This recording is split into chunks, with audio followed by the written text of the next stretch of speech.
Geirmi, vilt þú ekki?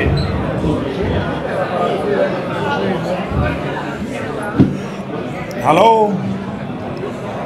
Halló, get ég fengið athygli fundarmanna? Halló? Fyrir hönd félags sjálfstæðismanna fullveldismál og málfundafélagsins Frelsis og fullveldis vil ég bjóða ykkur all hjartanlega velkomin til þessar málfundar. Ég ætla að biðja séra Geir Woge, pastor emeritus, að vera fundastjóra og ég segi bara gjörðu svo vel Geir, við höfum þetta ekkert lengra, gjörðu svo vel.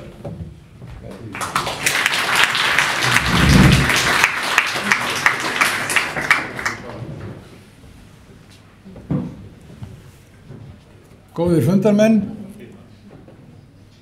ég kynni röð frumælenda. Fyrst talar Diljá Mist Gunnarsdóttir, Einarsdóttir fyrirgeði, því að það er Helgi Magnús sem er Gunnarsson og Ólafur Ísleifsson talar síðastur frumælendana. Þegar orðið verður gefið laust þá er reiknað með að menn tala ekki meira en svona 5 mínútur. Það verður að vera dálítið hörð fundarstjórnin að halda mönnum við efnið og mínúturnar vegna þess að það eru margir á fundinum og líklega verður flestum mál að tala. Við verðum að vera búin með fundin vel fyrir 1 eða 1 vegna aðstæðna. Þannig að það verður að reka trippin með öðrum orðum.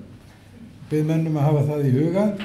Annað vildi ég nefna í upphafi fundarins að annar fundarstjóri sem ég sting upp á að fundurinn samþykki, Jón Magnússon, að hann taki við fundinum ef að þessum fundarstjóra verður mikið mál að tala.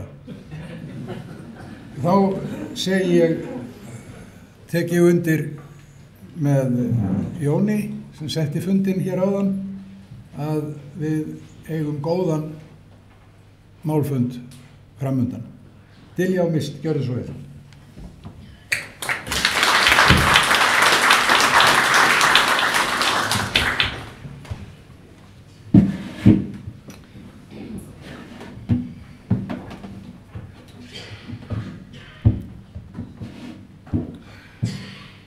Þakka fyrir, Geir. Virkilega gaman að sjá ykkur svona mörg hérna í Valhöll, sérstaklega við þessar aðstæður þar sem við þurfum orðið að leggja í nærliggjandi fyrirtæki til þess að komast á fundinn og þess vegna voru allir mættir vel snemma í morgun og meira að segja þannig að foreldrar minni byrjaði að hringja í mig upp úr 9 í morgun til þess að bjóða mig far. En ég heiti Diljá Mist og ég er þingmaður Sjálfstæðisflokksins og var beðin að koma hingað og vera með stutt erindi af því að það er auðvitað mikilvægt líka að heyra hvað fundargestum finnst og eiga hérna málefnalegar og góðar samræður hér á eftir. Stutt erindi svona það sem ég hef verið að gera á þingi í tengslum við útlendinga og innflytjendamál. Og ég setti saman alveg örstutta glærukynningu, ég held að þetta séu bara 4 glærur. Og ætla að hefja leik á þessari mynd.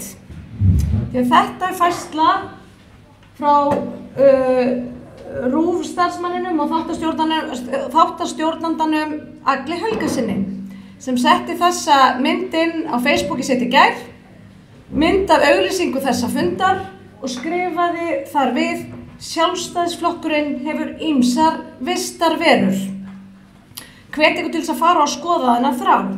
Helgi Magnús var nú fljótur til þess að kommenta þarna manna fyrstur undir og spurði hvort að góða fólki væri búið að banna þetta umræðuefni. Það fór hún einhverju sem að tók undir það og ég svaraði síðan þessari færslu seint í gærkvöld.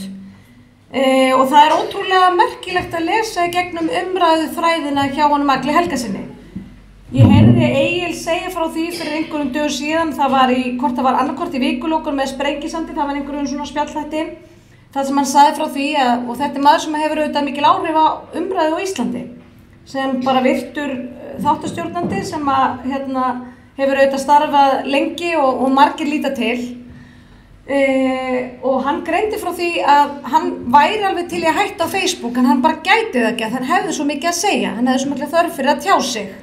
En svo fylgdist hann ekkert mjög vel með umræðunum sem kæmi þar á eftir og ég var nú að hlæja því þegar ég kom inn auðvitað varðar hann ekkert það sem aðrir hafa að segja, bara mikilvægast fyrir hann að koma sínu framfæri og það klikkar ekki og ég skrifaði það nú undir þessa fastans Egils að því við getum alveg skilið hvað pilla þarna í þessari fyrirsögn hjá honum, hvað pilla til okkar fundagesta og frummælenda hér að ég skrifaði þarna undir að það væri nánast óbreyðult að ef maður skoðaði statusa hjá Agli Helgasyni og umræði þar undir að þá fyndi maður að minnstakosti annan endan af þessari skautun sem við erum alltaf að ræðum hérna í samfélaginu og það yfirleitt verið að tala ég ætla að leyfa mér að segja mjög marga sem að hér sita inni þar með talið þá sem að hér stendur að við séum að taka þátt í myndun og tilurð einhverjar skautunar í samfélaginu en ég hvet ykkur til að fylgjast með þessum þráðum hjá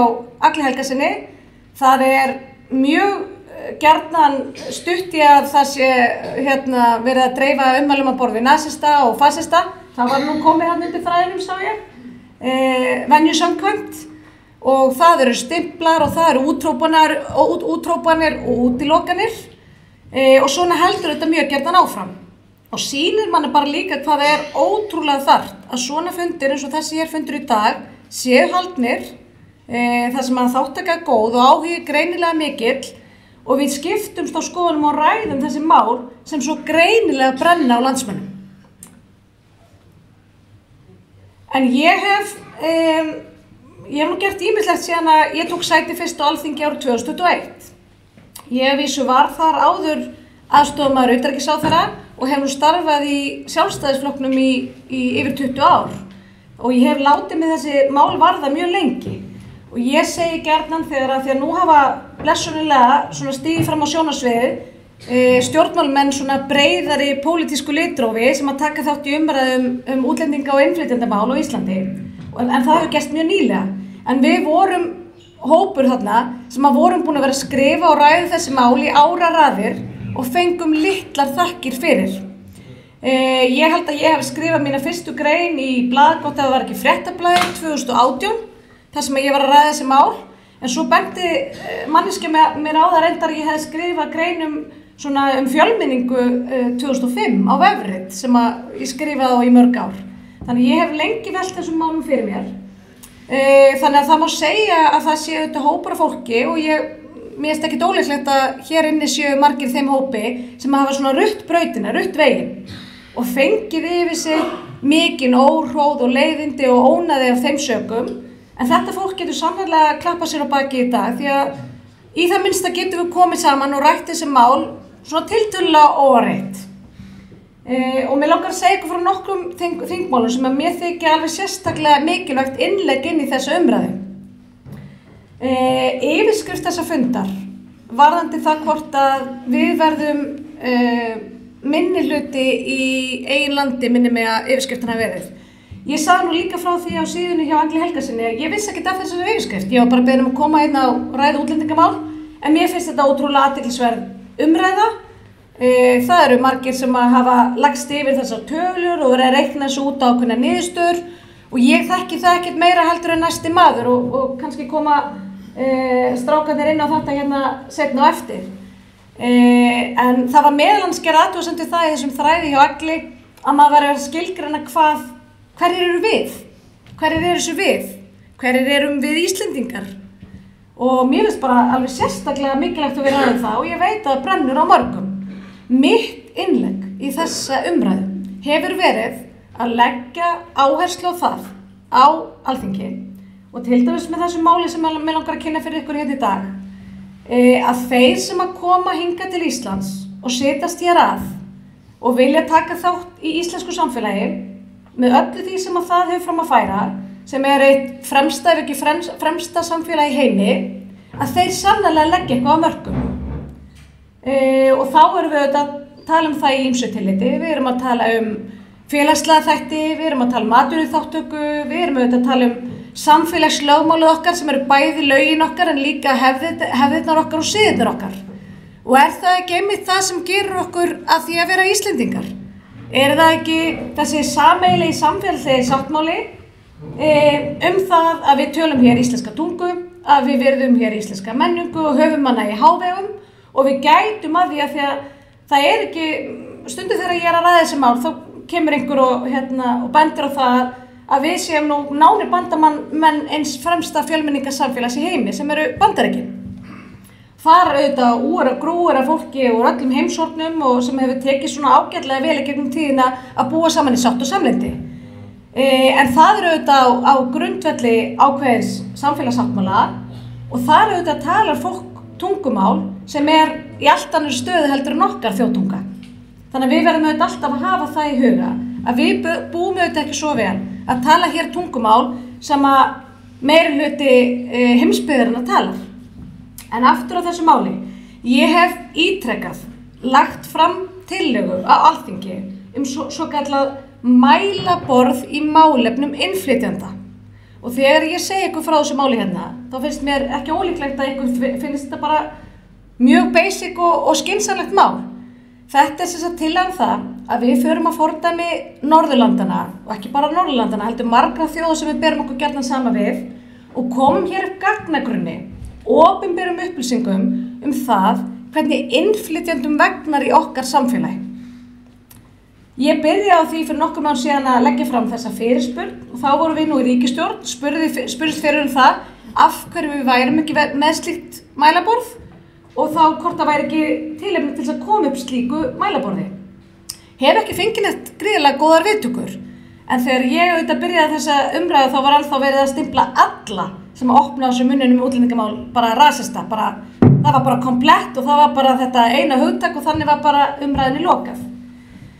En staðreyndin svo að til að mynda í Danmörku og til að mynda í Finnlandi þá geta allir nálgast aðgengilegar upplýsingar niðurbrotnar og sundurliðaðar á þjóðerni og ár, meðal annars atvinnuþátttöku, refsitíðni, félagslega aðlögun, tungumálakunnáttu og svo framvegis. Og af hverju skildu við vilja birta þessar upplýsingar, af hverju skildu við vilja hafa þær aðgengilegar?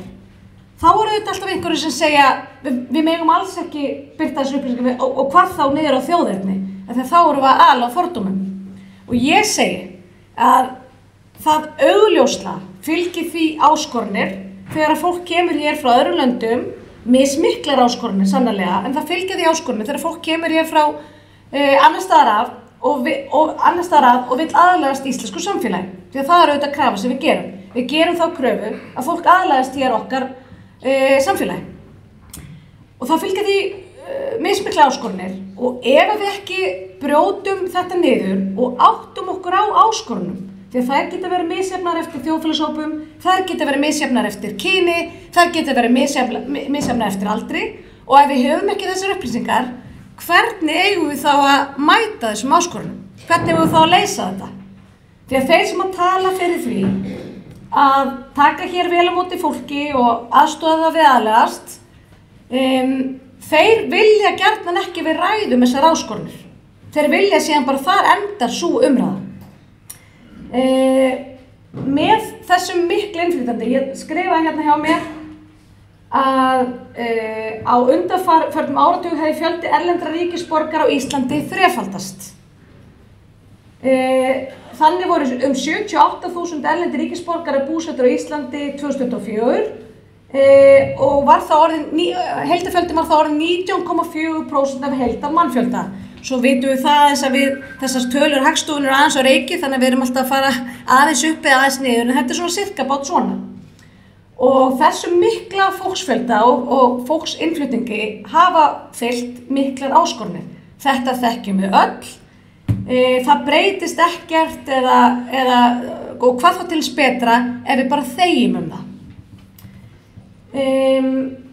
Grundvallar forsenda fyrir því að við gerum vel í þessu málaflokki, grundvallarforsenda fyrir því að við tökum réttar ákvarðanir, að við mætum áskorun sem eru nú þegar til staðar í samfélaginu okkar, því þetta er staðan í dag. Grundvallarforsendin svo að við höfum réttar upplýsingar, réttar tölfræði og réttar upplýsingar. Ég hef verið að berjast fyrir þessu máli, ég mun berjast fyrir því áfram. Nú er komin ný ríkisstjórn sem hefur tekið algjöra auðvitað uppbyggju í málefnum útlendinga og innflytjenda eins og við þekkjum, og það er bara mjög vel, batnandi mönnum og allt það. Og ég hef núna nýlega lagt fram fyrirspurn til Ingu Sæland sem er ráðherra innflytjendamál á Íslandi. Og það verður athyglisvert að heyra hvað Ingu Sæland finnst þessa hugmynd mína, að við komum upp mælaborði nákvæmlega eins og nágrannar þjóðir okkar eru með. Mér langar að segja ykkur frá nokkrum öðrum málum sem að ég hef verið með í þinginu og varða þannig málaflokk og bara rétt svona tæpa á þeim. Ég ætla ekki að fara yfir þetta í löngu máli því að við getum bara rætt þetta, þið geta alltaf verið í sambandi við mig eða kynnt ykkur þessu máli, ég nú reyna að vera duglega að skrifa þau. Mér langar að nefna í fyrsta lagi sviptingu ríkisborgararéttar. Ég hef lagt það til, ítrekað á þinginu með frumvarpi, að við gerum það að lögum að í tveimur tilfellum, annars vegar ef fólk fremur hér sérstaklega alvarleg afbrot og hins vegar ef það lýgur til eða svíkur á einhvern hátt í umsókn sinni ríkisborgararétt á Íslandi, að þá getum við svipt viðkomandi ríkisborgararétti. Mér finnst þetta blasa við, svona heimildir eru nú þegar í nágrannalöndum okkar, nema reyndar í Svíþjóð sem eru í þessum töluorðum að vinna lagabreytingu í þess átt. Þannig að þetta er fordæmi frá Norðurlöndunum sem að við lítum svo gerðan til, en vinstri menn vilja svona cherrypicka, velja úr sko hvað er gott og hvað ekki svona þeirra mati.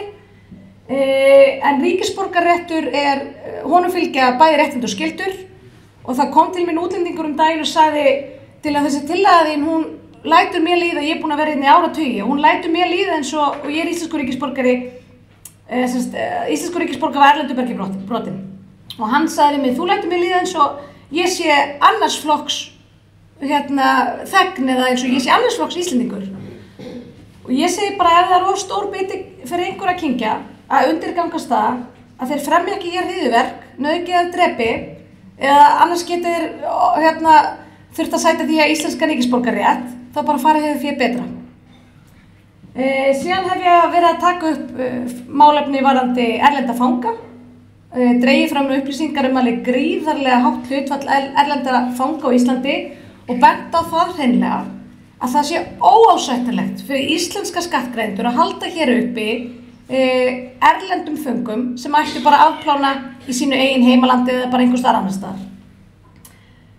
Þegar ég hef verið að ræða þessi mál, erlenda fanga til dæmis, brottvísun erlendra ríkisborgara sem hafa fengið dvalarleyfi og annað, þá hefur viðkvæði sumra stjórnmálamanna verið það, ekki síst stjórnmálamann úr Viðreisn, sem hafa þó verið að taka sig mjög á þessu málaflokki. Viðkvæði hefur verið það að eigi ekki að ræða útlendinga sem eitthvað sérstakt vandamál, hvort sem það í refsivörslukerfinu eða varðandi dvalarleyfishafa eða annað. Ég er þessu fullkomlega ósammála og ég ætla að segja að þetta ástæðan fyrir því að þótt að sé margt gott að koma frá Viðreisn meðal annars þessar mundir, til dæmis í dómsmálaráðuneytinu, þá er þetta ástæðan fyrir því að það er ekki hægt að treysta þessu fólki fyrir stjórn landsins. Svona ummæli, svona viðhorf, þetta vekur upp bara mikið vantraust hjá mér að minnsta kosti.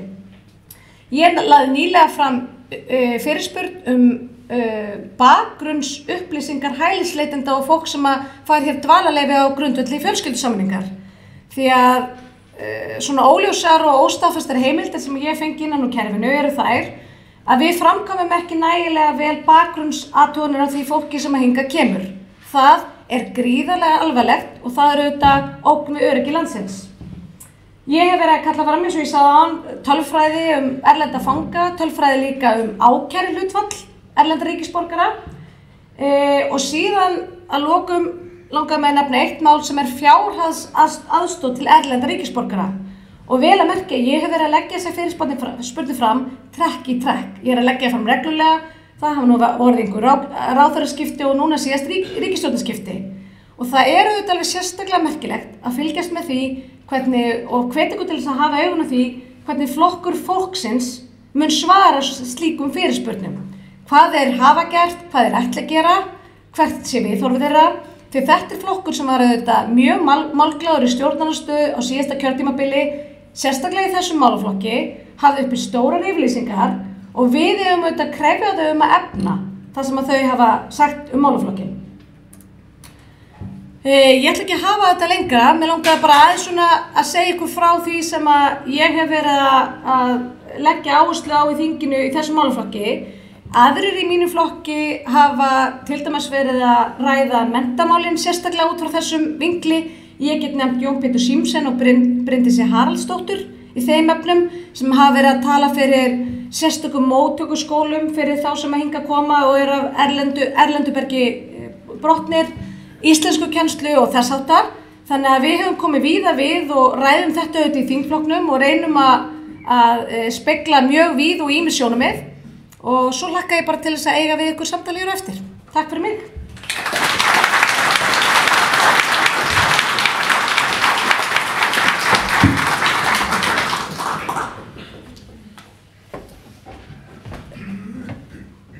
Þakka þið fyrir Diljá. Helgi Magnús Gunnarsson næstur. Frummælenda, gjörðu svo vel.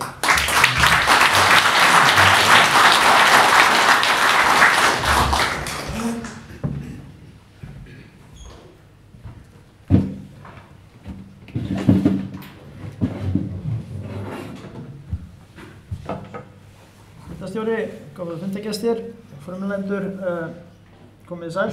Helgi Magnús Gunnarsson heiti ég sem kannski hafi eitt mín getið eitthvað á síðustu misserum. Ágæti Arnfirðingur. Nú erum við hérna konur í Arnfirðingafélagið hérna. Já. Hvað fæði 20 minnur? Já, svona. Það var nú skrifið yfirskrift yfir hennar fund sem að fyrir nú kannski í sér að ég sé þá einhver sérfræðingur í mannfjölda þróun eða einhvað slíkt. Ég ætla nú aðeins að koma inn á þetta hér á eftir en kannski, ég gera það sama og ég geri svo oft þegar ég er nú flutt svona fáinn mál fyrir dómstólum og ég skrifa stundum einhverja ræður og nenni svo aldrei að nota þeir þegar ég fer í dóm, heldur spinnit upp á haustum á mér, það eru ágæta kannski til þess að raða upp hugsunum hans. Eitt sem ég vil segja hérna varðandi Egil Helgason, og til ég kom inn á hér áðan að Helgi Magnús hefði kommenterað þar við, hann er víst Hermansson, nafni minn, ágætur maður sko. Þannig ég kommentir ekki og við erum ekki vinnir á Facebooki og Egil, við deilum ekki vinskap þar frekar heldur matarsmekk. Nú er ég líka sakaður að vera með fitufordóma, jæja. Ég er búin að gefa kredit út allt fyrir þetta. Já, takk. Þetta var ekkert slæmt komment sko, ég var tilbúin að þola það sko. En þannig að nú er ég bæði rasisti og með fitufordóma. Það er ekki bara fínt. Jó, ég ætla ekki að fara að tala hvað kynin eru mörg, þannig að ég kóróni þetta nú ekki alveg sko. En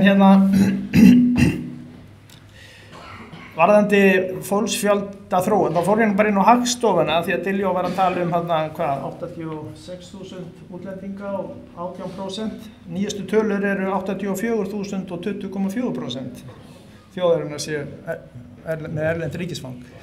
Og þetta eru bara tölur sem birtast á einhverju skona mælaborði hjá Hagstofunni.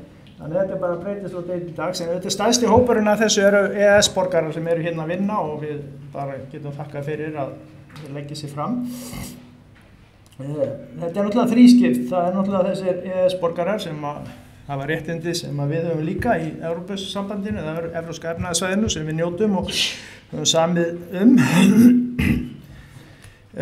Svo erum við náttúrulega með fólk sem er hérna á grundvelli sérstaks dvalarleyfis og atvinnuleyfis út af einhverju sérfræði þekkingu og margir sem hafa kannski notið þjónustu heilbrigðiskerfisins hafa rekist þar einhverju hjúkrunarfræðingar og Filippseyjum eða einhvers staðar frá sem eru þá væntanlega hér á einhverjum slíkum heimildum sem eru utan EES-svæðisins og svo eru þetta þessir hælisleitendur sem nú kannski mest talað um og það sem náttúrulega fáránlegt í þessari umræðu nú kannski vilji þeirra sem að vilja efna til leiðinda að blanda alltaf saman hér vinnandi fólki frá EES-ríkjónum sem eru sjálfsagt þessum 84.000 ykkur ég veit ekki, 24.000, nei 64.000, en saman við einhverju hælisleitenda mál þar sem í sumum tilvikum eru hér hópar sem aldrei ætla að vinna og hafa aldrei gert neitt annað en að lifa á kerfinu og það er bara þekkt. Við sáum tölfræði frá Danmörku sem að halda svona mælaborð sem Diljá var að kalla eftir, þar sem að ákveðin hópur Palestínu-araba kom þangað í boði stjórnvalda fyrir einhvern 130 árum síðan, einhvern 330 stykkið ef við séum þessa tölfræði. og vel yfir helmingur þeirra hefur aldrei unnið fyrir sér og vel yfir helmingurinn hefur komist í kast við lögin og afkomendurnir hafa staðið sér svona svipað vel. Þannig að við erum ekki að sækjast eftir þessu held ég held við sem að sækjast bara eftir fólki og við erum fögnum öll fólkið sem vil taka þátt í þessu samfélagi með okkur, vil læra íslensku og aðlaga sig okkar samfélagssáttmála eins og Diljá kom inn á. Það bara sjálfsagður hlutur en blanda þessu öllu saman og taka svo á móti fólki sem að við höfum enga hugmyndum bakgrunnin hjá. Eitt dæmi nú þessi ágæti Kúrani sem að Kúrani Jóhannesson var ekki. Já, þið voru svolítið ekki vinir. Nei, ekki beint sko, ég hef ekki boðið honum í fermingarveislu barnanna minna eða útskriftarveislur eða annað slíkt sko. Ekki gert það sko, en það bara fleiri dæmi að við erum að taka á móti fólki, við skulum bara vera svolítið sanngjörn og segja að þetta fólk kannski hefur bakgrunn sem hefur bæði uppeldi og aðstæður og svo getur þetta fólk líka bara verið með áfallastreitur, röskun vegna átaka og annars sem þeirra umhverfi og fólk með slíkan bakgrunn og slíka raskanir, það ekkert í góðu jafnvægi, það getur verið stór hættulegt. Og svo náttúrulega eftir komin á siði þessa fólks sem náttúrulega svolítið frábærinur okkar sem kannski inn á það hér og eftir, hann lofa ég nú að vera svolítið hófsamur sko. En mér ást svona merkilegt að rifja það upp af því að var vera yfirskrift fundarins þessi sem hún að verðum við minnihluti í okkar landi sem það séu Íslandingar. Og við erum náttúrulega með, þegar við tölum Íslandinga þá erum við náttúrulega, við þekkjum öll fólk sem búið en kannski hálfa öld eða eitthvað. Það heyrist á málrómi þeirra eða frambörðu að það var aldrei náð íslenskunni alveg en talar íslensku. Okkur aldrei að detti í huga þetta sé ekki hlut af Íslendingum. Þannig að við erum náttúrulega að gera greinamun á því fólki sem tiltölulega nýkomi hérna og hefur ekki sýnt fram á að allir neitt að taka þátt eða ekki komið almennilega inn í samfélagið og þeirra sem eru eiginlega búin að aðlaga sig íslenskum veruleika. En það sem að náttúrulega vandamálið að við blöndum þessu öll saman og það með vilja gert held ég sko því að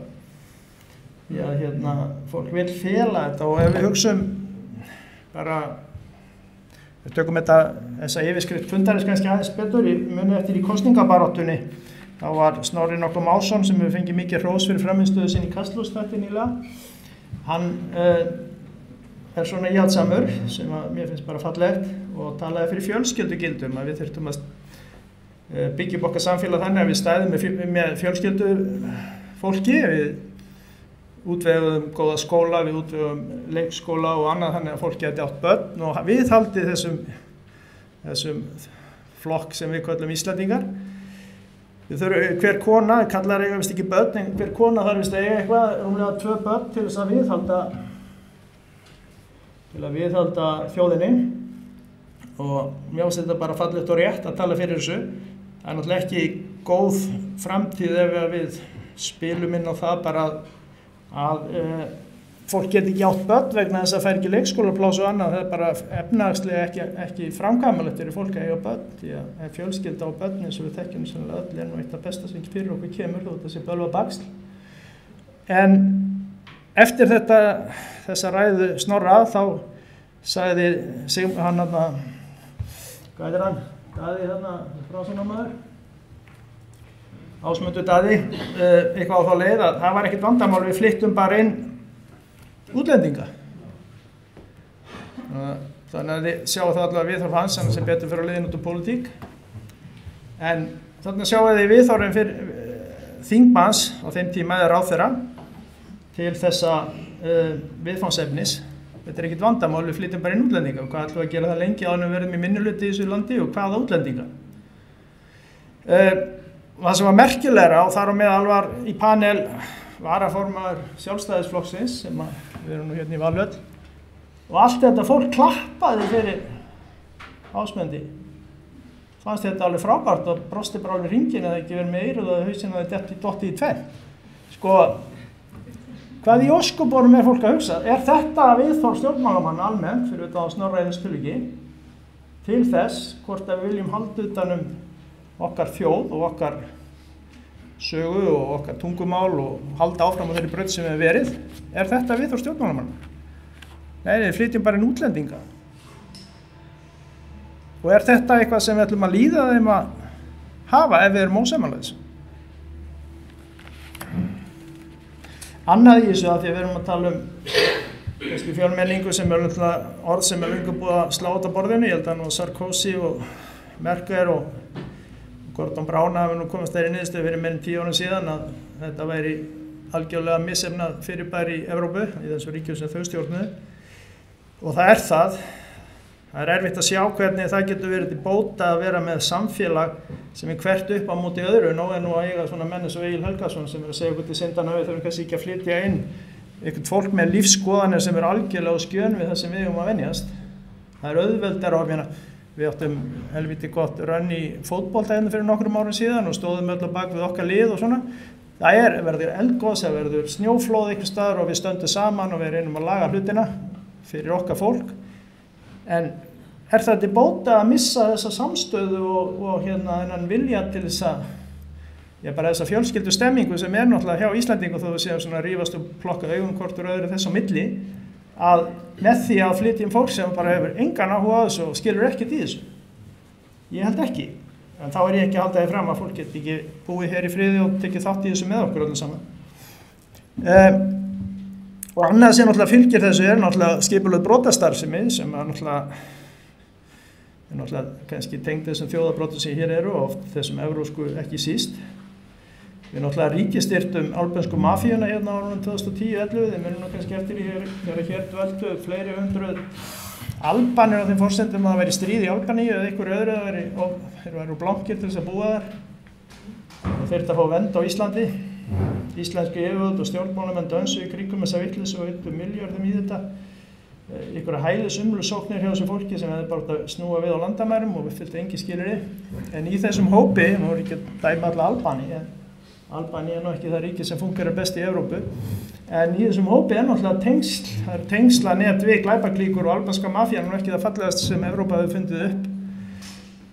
Og þetta keyrðum við áfram í fleiri mánuði með þessum hætti og núna erum við horfa upp á það að maður var tekinn af lífi bara fyrir utan heimili sitt hérna fyrir einhverjum 3-4 árum síðan, eitthvað sem við hefum aldrei séð.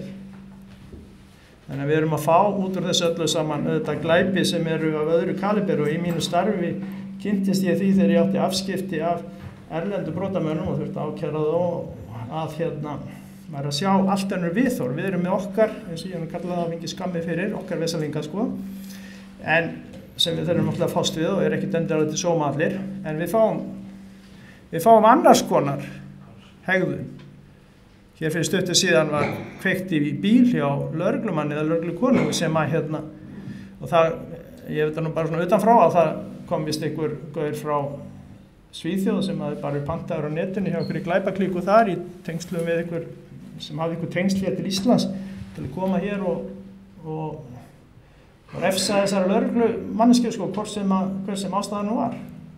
Við hefum ekkert verið að sjá þetta og við hefum mörgulega eftir að sjá eitthvað svipa gerast þar sem að svona klíkur koma og það hefur rauninni gerst og er að hóta fólki og við getum alveg búist við þegar geta átt við dómara og lögreglumenn og ákærendur sem er að skipta sér af þessum klíkum að þær noti tengsl sín erlendis til þess að fá hingað einhverja hardcore glæpamenn til þess að ganga erinda sinna. Það er bara hluti af þessu, við erum að horfast í augu við það. Það felst ekki í því að við sem að hatast út í alla útlendinga. En við erum þá að styrkja lögregluna, hún er náttúrulega alveg á brauðfótur núna. Hætta mæti í útköll af því það er enginn á vakt. Og annað í þessu sem að mér finnst algjörlega óþolandi sem má halda áfram að vera leiðilegur, að við erum með stjórnmálamenn, ekki bara þessi sem klöppuðu þarna í þessum kosningafundi, heldur bara síðustu áratugin eða meira, sem að sóa skattpeningunum okkar. Það var einhver ágætur prófessor að reikna út að þetta getur verið 100 milljarðar á ári. Þá er verið að taka tillit við þess að það er ekki nóg að halda þessu fólki uppi, gera við tennurnar í því að láta það fá leigubíla til þess að transporta því bæinn og túlka til þess að aðstoða við að kaupa í matinn og halda því uppi húsnæði í mat og allt þetta. Heldur líka þarf þetta fólk að komast inn í menntakerfið, komast inn í heilbrigðiskerfið og annað slíkt og oft hefur nú skort á viðhaldi á þessu fólki. Þannig að það er að ýmsu að taka þegar fólk fer að leita inn í heilbrigðiskerfið. Og þetta hefur aldrei verið rætt. Hafið þið eitthvað verið spurðað hvort þið viljið að skattarnir ykkar sem er að borga og kannski geta fundið einhver not fyrir sjálf, séu notaðir í það að sóa þeim í svona vitleysu. Og ekki segja mér að þetta sé svo gott að þið sofi betur á nætunar að þið sé að bjarga einhverju fólki sem hefur verið bátt einhvers staðar hinum megin á netinu. Það alveg bara margar miljardar manna sem að hafa það skýtt með okkur. En við verðum alltaf aðeins að reyna að hugsa þetta heimili sem Ísland og reyna að skilja það að okkar samkomulega sáttmáli sá að við borgum skatta til þess að halda sameiginlegum kerfum gangandi, heilbrigðis, mennta, samgöngu og allt þetta sem þið þekkið fyrir okkar fólk, þannig að börnin okkar geti farið í skóla og þannig að gamla fólki okkar geti fengið þjónustu. Og ég hef hort á það síðustu daga, núna 2 konur sem var viðtal við Morgunblaðið sem voru að missa börnin sín báðar eftir sjálfsvíg og föður sem skrifaði pistil fyrir kannski viku síðan son sinn sem svipti sér lífi 20. Sagan alltaf svo sama. Kerfið ekkert að grípa þessi börn. Við erum ekki með neinn úrræði, alvöru úrræði til þess að hjálpa þessum börnum að komast yfir þann vanda sem þeir í. Foreldrarnir harfa á þau veslast upp og deyja fyrir eigin hendi stundum eða fíkniefna og við gerum ekkert. Svo gefur einhver tannlaus útlendingur hinn megin á hnettinu sem ákveður að koma hingað óboði og við borgum 100.000 í þjónustu við hann. Ég ekkert að segja að það sé ekki gott fyrir hann, en við erum átt okkur líka á því að við erum bara að gera þetta í mörg ár, 20 og 100 milljarða í þetta. Og hverjum degi heyrum við eitthvað tala það að það sé geta að leggja einhverja 100 milljóna eða milljarð í bögl eða hvað þessar þjónustustofnanir geta byggja hjúkrunarheimili, það geta stuðlar eru sveltir og það eru bara hardcore glæpamenn innan kornabörn. Og það ekki hægt að gera neitt. Af hverju? Það ekki til peningar. Og hvernig förum við svo með peningana? Ég tala um skattfé, þetta ekki okkar skattfé sem er að eyða í þetta. Það barnan okkar. Þetta allt tekið að láni. Fleiri 100 milljarðar á liðnum árum sem hafa farið í það að keyra þetta kerfi. Og aldrei einn umræða. Því þá átti illmennið að fara að ræða það. Með fyrir fordómi þokkabóta sem ekki gott. Þetta bara galið. Við hljótum að vilja reka þetta samfélag á þeim forsendum að við getum tala hlutina eins og þeir eru. Það er alveg lágmarkið. Og ég var að segja alveg svo þetta land okkar, og þið þekkið það og þið ama og ömmur eða langömmur og langafi, við erum svo gömur sem bara foreldrar okkar sem bjugg í Torkóa nánast. En forfeður okkar eru búin að þræla við að halda í sér lífinu. Éta rollur og fara og hvað það sem að kjafti kom, ef ekki bara klaufirnar og rollunum líka, að til þess að byggja þetta upp. Flesta kynslóðir bara fram að þessu eru bara slitnar og ómögulegar og þurfa að fá einhverja aðstöð í heilbrigðiskerfi eða þjónustýbúðir eða annað slíkt og þá er ekki til peningur. Þetta fólkið sem hefur byggt upp eitthvað fyrir hvern? Fyrir einhvern Múhameð eitthvað staða frá Jórdaníu? Nei, hann var að gera þetta fyrir okkur og börnin okkar. Byggja framtíð okkar. Þess vegna erum við rík af því að við höfum gert þetta sem við höfum gert og við höfum þrælað, fólki okkar hefur þrælað, til skamms tíma vorum við nú ekkert með neitt sérstaklega góð kjör. Fólk tryggði þetta með því að kartöflur og kannski einhvern rollukofa á lóðinni til þess að eiga kjöt. Þetta er ekki langt síðan þetta var svona. Ég ólst upp á Þingeyri þar sem annarhver maður var með rollur og allir með kartöflur. Þú greinir óblíðar veðurfar. Já, ég er náttúrulega þetta land náttúrulega. Við erum að hafa ágjör af fólki sem býr við náttúrulega miklu betri landfræðileg aðstæði til þess að rækta og afla sér matar. En það gera það ekki með því að liggjandi trén og reykja gansi, Þannig að mér finnst við vera búin að týna sjónar á þessu. Við erum bara búin að týna sjónar að hvað erum við? Lítum á þetta bara svo fjölskyldu. Ef þið bjóðið einhverjum heim til ykkar. Þið eru ekkert og viljið hjálpa einhverjum sem eru á götunni. Ég meina þið viljið, ég getur fengið að borða, en þið viljið ekki að stela sjónvarpinu ykkar og fara að auka dætrum ykkar, skiljum við. Það er ekkert inn í pakkanum. Við erum ekki að taka á móti slíku fólki. Og það mista lágmarkið þegar fólk kemur og væri bara næg ástæða mín og til að snúa þeim við. Þið sýnir það smá þakklæti og auðmýkt. Við erum að harfa á alla daga á fólk niður á Austurvelli eða til skamms tíma gargandi og heimtandi eitthvað. Og svo rétt að búið að snúa sig við og þá er komin einhver vandræði kringu það. Þetta er ekki eins og ég vil hafa þetta allavega. Ég meina, hvernig dettur okkur í huga að láta bjóða okkur þetta? Hvernig dettur okkur í huga að vera með einhverja leigubílstjóra sem við getum ekki lengur sent konurnar okkar og dætur í leigubíla, því getur verið nauðgað. Það er einhver að græða á þessu. Það fer einhverja græða á þessu, einhverju kerfi. Ef það væri nú bara þannig, skilur, ég held að þetta sé bara aulagangur og linkind sem verra eiginlega. Þetta bara stjórnleysi bara og menn bara horfa einhvern veginn á þetta sem svona utanfrá sem einhverja svona patentlausn og þetta, já, gott að fjölga leigubílstjórum, allt til að með það vantaði leigubílstjóra. Svo fengum við, ok, þá ekki allverðingar nokkra mínútur auka. Þeir fengum mér að svindla á prófunum. Akkur þetta liði ekki allt riðið bara aftur í próf og látið taka alvöru próf til þess að sanna að það sé þess verð að gegna þessum störfum. Leggjum þessi einhvern skúr upp á Keflavíkurflugvelli og breytaði því eins og eitt ráðherrann sagði nyrstu Moskvu heims sem hann ekki rétt hjá hann og ræna öllu steinu réttara sem þarna var inni í einhver brauðristum og kaffikönnum og öðru sem að leigubílstjórar höfðu keypt til þess að nota fyrir síðan. Og svo erum við búin að fá hérna langan lista af einhverjum vesinu. Ég var í vitnavendasamstarfi fyrir ríkislögreglustjóra Norrænu fyrir 20 árum síðan. Stærsta verkefni sænskra lögregluyfirvalda vitnavend var ekki að venda vitni sem voru að vitna gegn Heil Einsels eða Bandito eða einhver slíku sem var svolítið ábyrjandi þá. Nei, það var að venda dætur í múslimafjölskyldum fyrir feðrum sínum og bræðrum. Það myndi ekki vera drepin. Hugsið ykkur. Og við erum búin að fá svona mál. Faðir dæmdur hérna í Reykjanes fyrir einhverju mánuðum síðan. Lýsti við yfir í lögregluskýrslu, hann hefur verið löngu búin að drepa dóttur sína, hann hefur verið heim í Palestínu. Er þetta það sem við viljum? Og hvað heldur kom út úr þessu? Einhverju sveðjubardagi upp í Úlfarsárdal og ákæra manni fyrir tilnefndi manndráps. Það sem tveir af þessum vesalings flóttamönnum sem hafa það svo slæmt gátu ekki látið sér linda eins og þó þau væru frá sama svæði. Það var ekki eins og agnast út í okkur. Og fullt af öðrum dæmum við bara sjáum þetta. Og við erum að tala þarna hóp sem að ég held að við ættum að passa okkur á að stakka ekki meira. Sem kannski, ég veit ekki, 2-3 manns, ég getur sagt kannski. Hugsaðu ykkur allt síðan ég heyrt þennan hóp. Nú ég farin að koma í hatursorðaræðina alltaf. Það kærður í 3. skipti fyrir hatursorðaræði ábyggilega. Að hugsaðu ykkur ef við værum að tala íbúa Vestmannaeyja með alla þessa súpa villisu sem í kringum þetta. Við undrum svona að halda að vera eitthvað skrýtt mikið að í Vestmannaeyjum eða Seltjarnarnesi og þetta sko minni hópur heldur býr þar.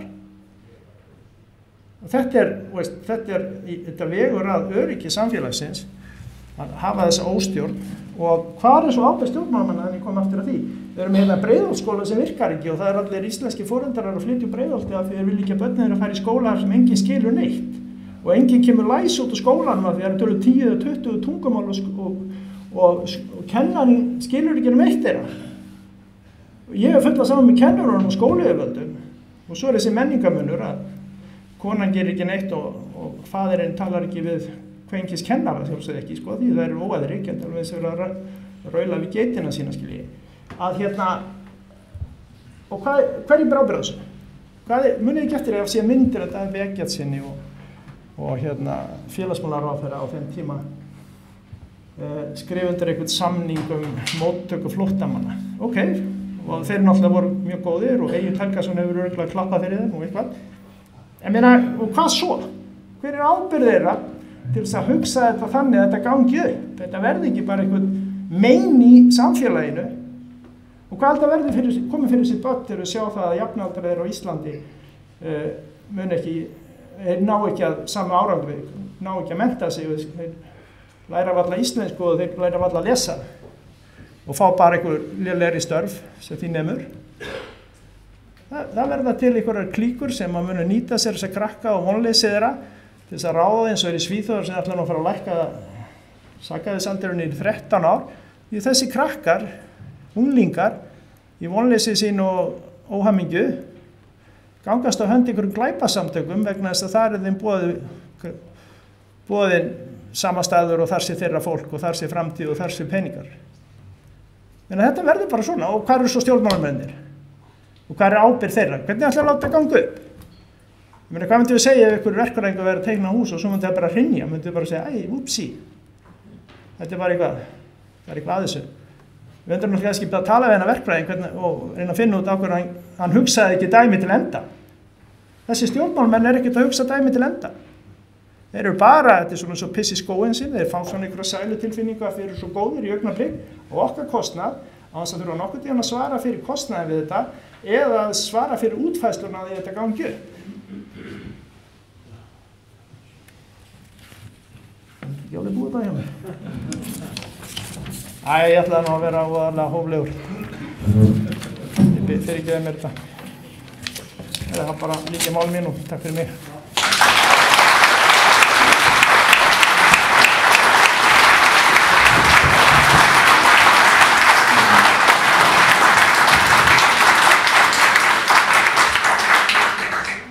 Við þökkum Helga Magnúsi og bjóðum Ólaf Ísleifsson velkominn í ræðustólinn. Gjörðu svo vel, Ólaf. Herra fundarstjóri, ágætu fundarmenn, ég vil nú byrja því að lýsa ánægju minni með að vera hér og að þessi fundur sé haldinn og ég er mjög þakkláttur fyrir þetta samstarf sem hefur tekist á milli fullveldisinnaðra sjálfstæðismanna og Málfundafélagsins Frelsis og Fullveldis. En Málfundafélagið Frelsi og Fullveldi hefur haldið fundi þessi málefni og önnur brýn þjóðfélagsleg mál og ég er ykkur öllum þakkláttur fyrir að koma og vera hér þáttakendur í þessu fundi og bið ykkur að hafa það í huga að þó að við séum stödd í Valhöll, þessu glæsilega húsi Sjálfstæðisflokksins, sem alls góð smaklegur eins og við vitum að þið eru jafnframt á fundi í Frelsi og Fullveldi. Það segja nú sumir, einhverjir gáfrungar býst ég við, að Málfundafélag sé ekkert annað heldur en illa dulbúinn stjórnmálaflokkur. Enda hafa sumir stjórnmálaflokkar hafið sína tilveru sem Málfundafélag. En talandi stofnun stjórnmálaflokka, fyrst að var nefndur hérna flokkur fólksins á það. Á hálfu okkar ágæta alþingismanns hér, þennar hérna Diljár, Mistar. Hún lýsti yfir áhuga því að fá að vita meira afstöðu flokksfólksins í þessu málaflokki og fyrst að stendur hann á að stofnandi flokksfólksins hér í salnum, séra Halldór Gunnarsson í Holti,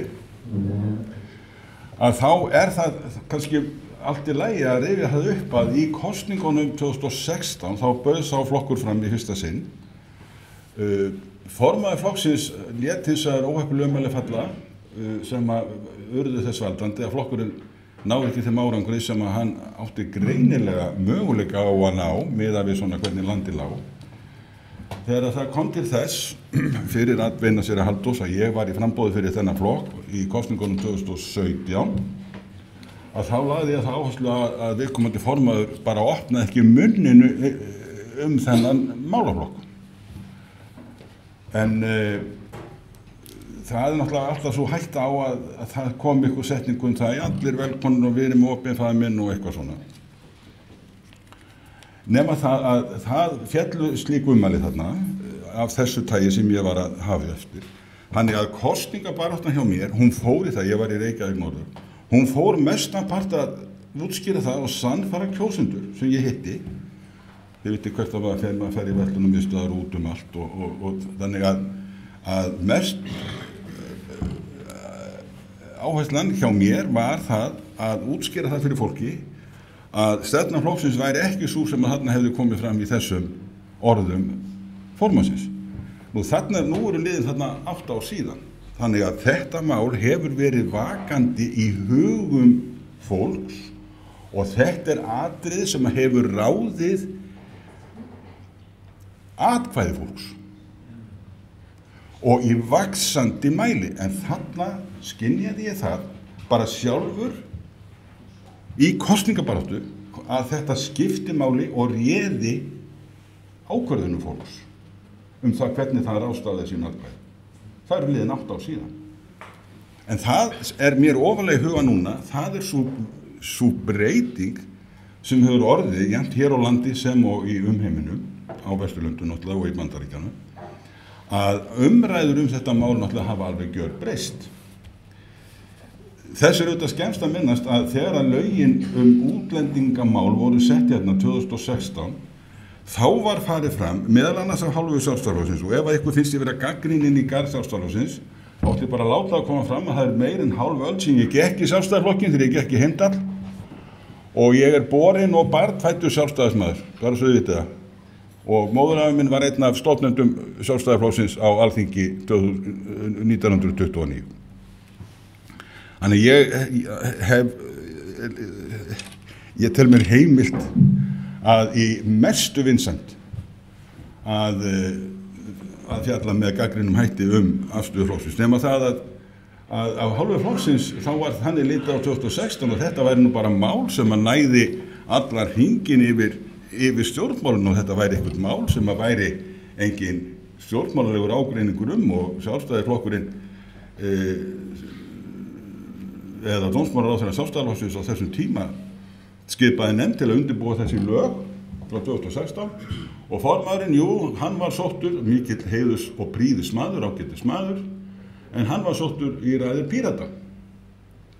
Og þessi lög náttúrulega hafa reynst mjög gölluð og því miður hefur verið erfitt vegna hins pólitíska landslags og náttúrulega ég tala nú ekki þetta samstarfi vinstri stjórn Bjarna og Kötu sem að náttúrulega gerir það verkum að það var mjög erfitt að koma fram alveg bráðnauðsynlegum breytingum á þessum lögum og hefur náttúrulega gengið síður en skildi.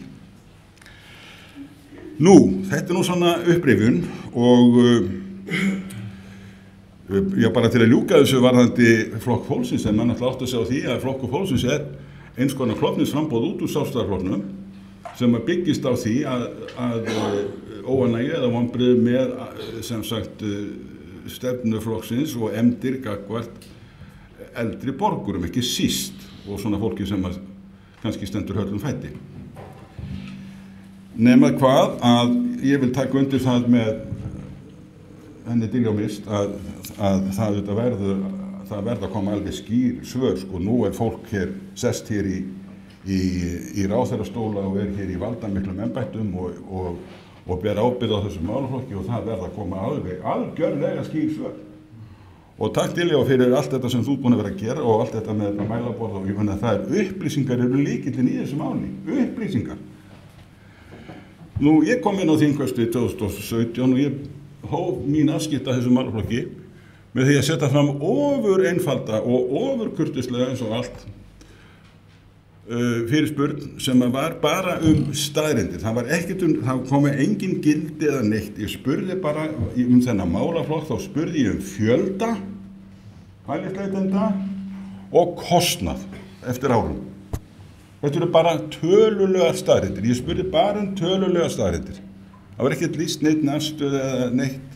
Samt fann ég það glögglega að meðal góða fólksins að þá þótti maður nú orðin býsna tortryggilegur þegar í stað að vera að hreyfa einhverju í þessum málaflokki. Sannleikurinn þessi að þessi málaflokkur hefur algjörlega verið á forsendum, má ég segja hérna góða fólksins, hefur algjörlega verið á forsendum góða fólksins og forsendur góða fólksins eru þessar.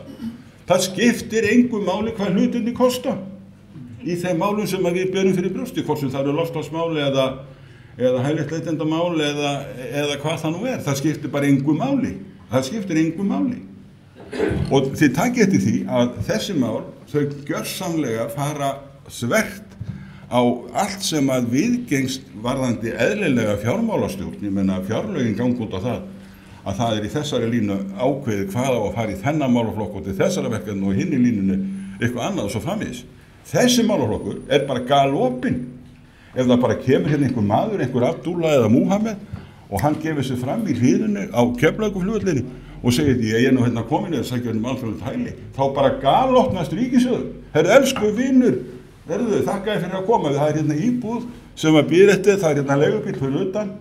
Nú þetta tekur alltaf tíma, það ekki dómskerfi, þannig við sköffum þeir túlka og allt saman þetta og hérna, þú munt ferðast á eins og hér var farið yfir af hálfu Helga Magnúsar, þú munt ferðast hérna á leigubílum og allt saman þetta og jú, vantar þið ekki nýja tennur og vantar þið ekki heyrnartæki, fólki hérna sem líður hérna, hann þarf að borga 600 skall fyrir sitt heyrnartæki, þú fær þitt heyrnartæki fyrir ekki neitt, við borgaðum fyrir þig, skattgreiðendur borga, allt opið.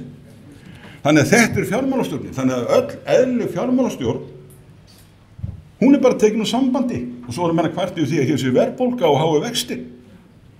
Nú, Ragnar Árnason, prófessor, Mjög áreiðanlegur og traustur maður, hann búinn að meta það að kostnaður okkar að þessu séu 100 milljarðar á ári.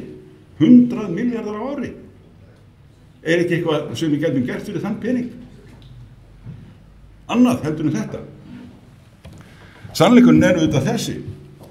Kjósendur í næstu alþingiskosningum, hvenær svo sem þær nú verða, þeir verða að standa, rétt eins og kjósendur í nágrannalöndunum, frammi fyrir algerlega skýrum kosti. Þeir verða að eiga kost á því að kjósa sig frá þessu.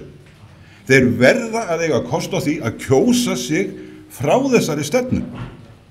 Þeir verða að eiga kost á því að verja atkvæði sínu þannig að þeir þurfi ekki að horfa upp á þetta meira, þeir þurfi ekki að horfa upp á þetta fjárstreymi úr ríkissjóði, þeir þurfi ekki að horfa upp á það að séu engar kröfur gerðar hérna aðlögun eða íslensku kunnáttu eða nokkuð skapaðan hlut. Þeir verða að geta tekið ákvörðun í þessum málum og það það sem hefur gerst í nágrannalöndunum. Við sjáum til dæmis að nýjasta dæmið þetta það að flokkakerfið í Bretlandi það að molna undan þessu og Farage að taka við ef að líkur lætur og ef að svo heldur fram sem horfir sem næsti forsætisráðherra Bretlands. Nú, ég minna það að Donald Trump, hann stendur í ræðustól Sameinuðu þjóðanna, lýðræðislega kjörinn fulltrúi Bandaríkjanna með milli 70 og 80 milljónir atkvæða að baki sér og algjöran yfirburðasigur í kosningunum í nóvember í fyrra. Hann stendur og hann segir við vini sína á Vesturlöndum þið annarkort hverfið þið frá þessari stefnu sem þið eru búin að halda upp í þessum málaflokki eða eins og hann sagði á enskunni or you go to hell. Þið farið fjandans til.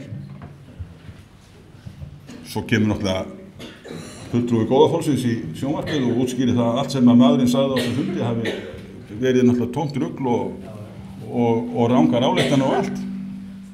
Jæja, látum það vera.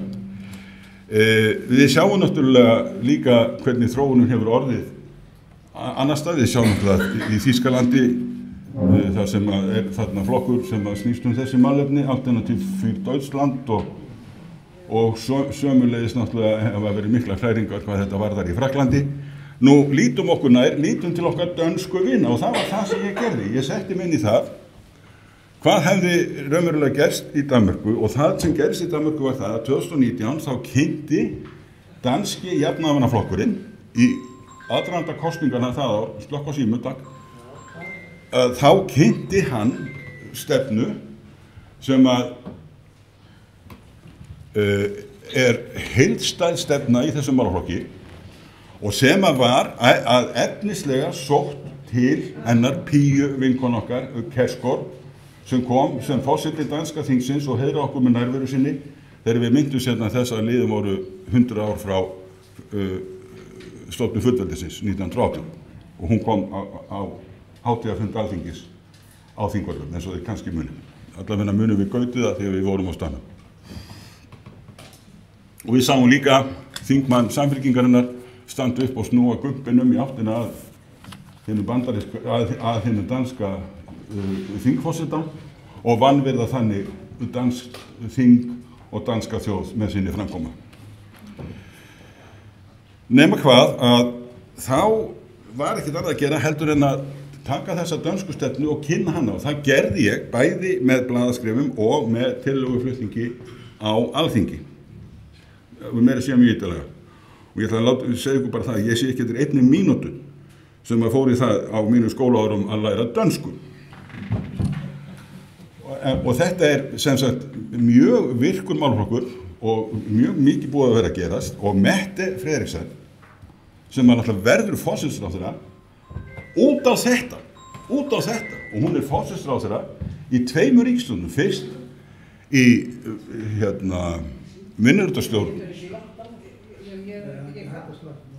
minnihlutastjórn danska jafnaðarmannaflokksins og síðan í samsteypustjórn með með venstri og þeim þarna sem eins og þeir kalla sig nú hægri flokkarnir, þeir kalla sig venstri þarna í Danmörku.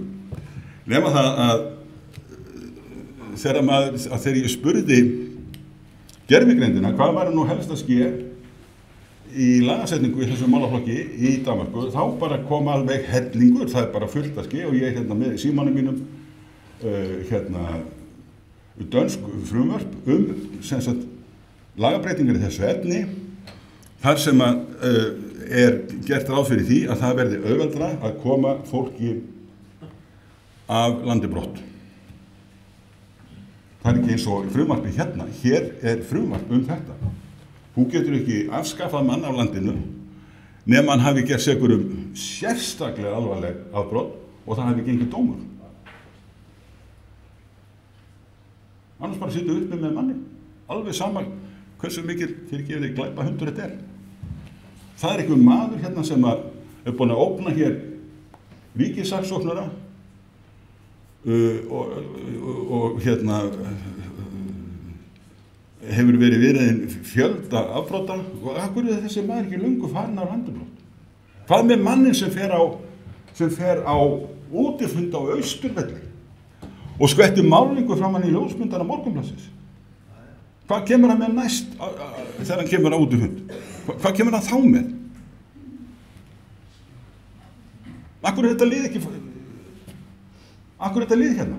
Akkur er maður sem hékk utan á svölum Alþingishússins á áhrifndapökkunum? Akkur er hann ennþá á landinu? Já, það er sami maður. Það er þessi Jóhannesson þarna. Nei, það er hinn. Jæja, þakka fyrir þetta Einar.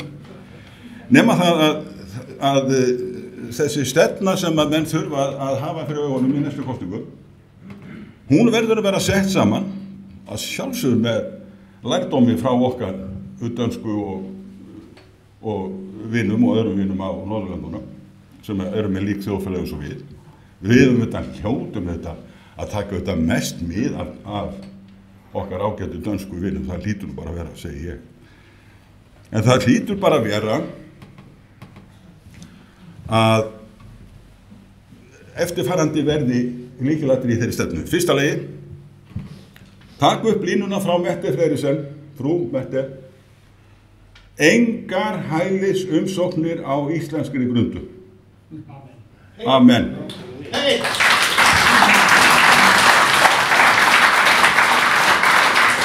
Þið eru velkomið að senda tölvupóst eða fax en og það hefur verið skoðað en þú kemur ekkert hérna í hliðið sko ekki að ræða, ef þú kemur með það þá ertu bara að fara út í flugvagn. Ég held að Færeyingar hafa gert þetta. Já, Færeyingar, við getum lært margt af Færeyingum.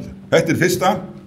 Annað, ríkisfjármálin, við ætlum ekki að eyða sko nema ákveðnum peningum við viljum þetta geta borið höfuðið hátt og við viljum þetta styðja við nauðsynlegt fólk en við hljótum að gera það eftir eðlilegum farvegi á vegum Sameinuðu þjóðanna og eitthvað slíkt. Við vorum hérna með formúlum það að taka hérna við 24 flóttamönnum á hverju ári og það er ágætt tala, við getum notað hana en þetta hlýtur að verða svona. Í þriðja lagi þá hljótum við að vilja að í svona stefnu verða alveg skýrt að það verða engar fjölskyldusameiningar nema að undangengnum DNA prófum. Þú bendir ekki á okkur kall og segir þetta sé föðurbróðir og hann að koma enga út á það. Nei, það kemur ekki til greina. DNA-próf. Þetta segja norski stjórnmálamenn. Engar fjölskyldusameiningar nema undangengnum DNA-prófum. Síðan náttúrulega verður að vera það verður að vera virt öflugt kerfi utanum brottvísanir. Það bara er þannig að þessu fylgja, það bara aðtekast þannig að það kemur hérna fólk sem að þeirra upp er staðið á ekki erindi hérna og það verður að vera að koma því fólki greiðlega úr landinu. Það er þetta sem að Danirnir að gera núna með þessum frumvarpum sem ég er með hérna í símanum, þökk gervigrindinni og þetta er bara lykilatriði. Þannig að nú er ég búinn að fá áminningu í þriðja sinn frá séra Geir Woge í Reykholti sem ég afar þakkláttur fyrir. En ég vil bara þá hafandi sagt þetta eru stefnumálin og þau eru þetta fleiri. Hún náttúrulega lýsti því, hún Dilja og hvað þetta í raun og veru gífurlega fjölþættur málaflokkur og hvað gífurlega mörg atriði sem að kalla á athygli. Nema það að þetta er aðalmálið, það verður, svo ég segi það aftur, það verður að vera hægt að kjósa sig frá þessu. Takk okkur fyrir.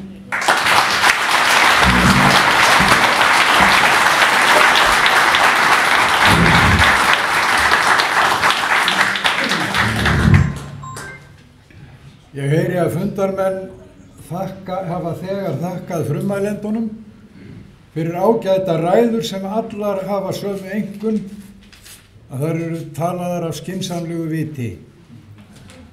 Mér langar til þess að biðja ykkur það nú þegar mælendaskrá verður opnuð að standa upp eða gefa mér merki og segja til nafns þegar ég bendi á viðkomandi því að ég er sauður og man ekki nöfnin nema á sumum en ekki öðrum og er vís með að rugla þeim saman eins og gerist nú reyndar í upphafi fundarins, alveg óvart.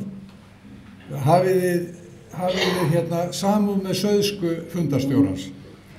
En orðið er laust.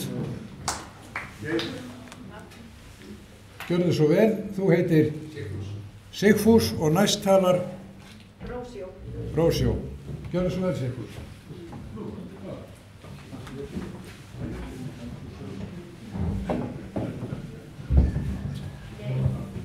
Góðan daginn, gaman að sjá ykkur, frábært að heyra í ykkur. Ég fann mig eiginlega knúinn til þess að standa hérna minnst að kosti upp og segja nokkur orð. Það sem ég tek eftir, sem langar maður að minnast bara á að það er hægt að slökkva á símann. Það þarf ekki að setja hann á silent, sko.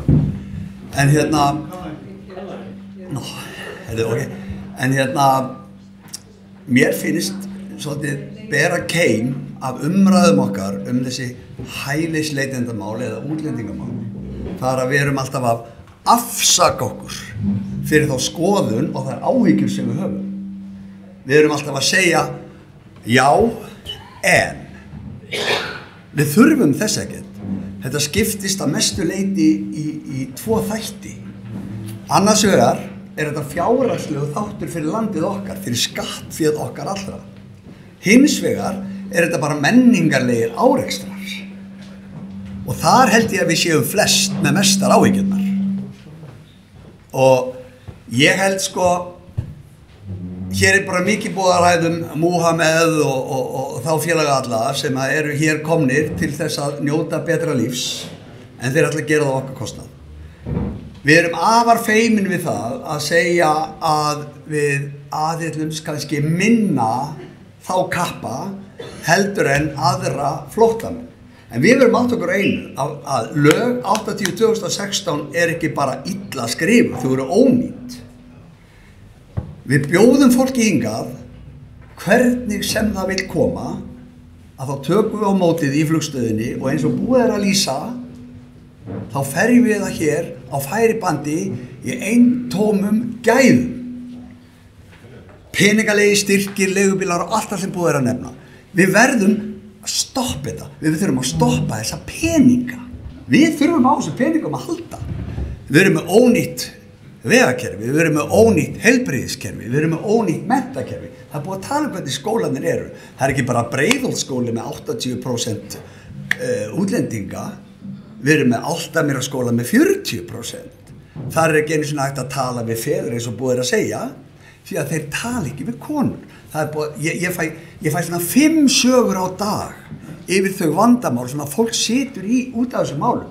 Hér eru samankomnir, ég veit ekki hvað, 80 manns eða hvað er.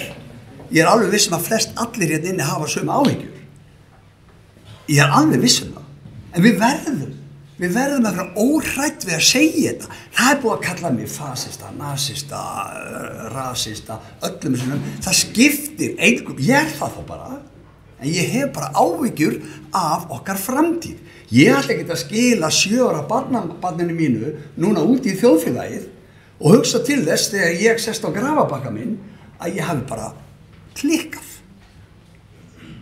Ég klikkaði. Ég fylgdist ekki með. Ég get það ekki einn. Við verðum að vera svo mörg.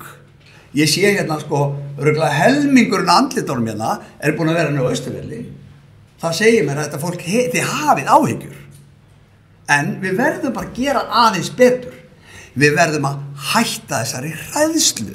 Við verðum að standa frammi. Þó að sé ykkur Egill Helgason, ég ætla ekki að segja orðið einu sinni, það var næstu komið. En þetta skiptir engu máli. Við höfum ekki einu sinni að veita þessum manni eftirtekt. Hann er bara í einhverjum hópi, ákveðin aðila og þeir skrafa þarna sín á milli allt þetta bull. Tölum ekki hann. Við skulum tala það sem okkur er næst. Það þessi útlendingamál. Mér langar að segja ykkur að því ég glemdi aðeins. Ég er að heyra fleiri og fleiri sögur af því að hingað komi flóttamenn og þá ég ekki bara við herra Mohamed og félaga, heldur frá Úkraínu og fleiri löndum. Þeir koma hingað og við tökum þetta vel á móti þeim og verðum að gera það, eigum að gera það. 1 mínúta.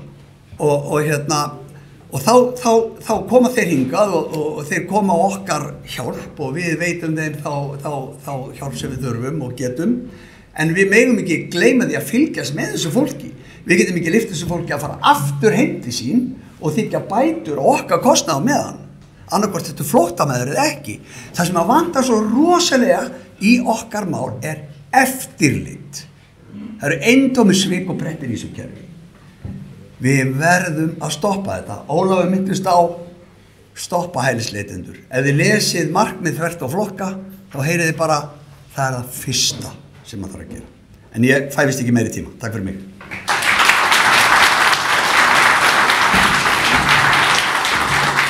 Rósi, gjörðu svo vel.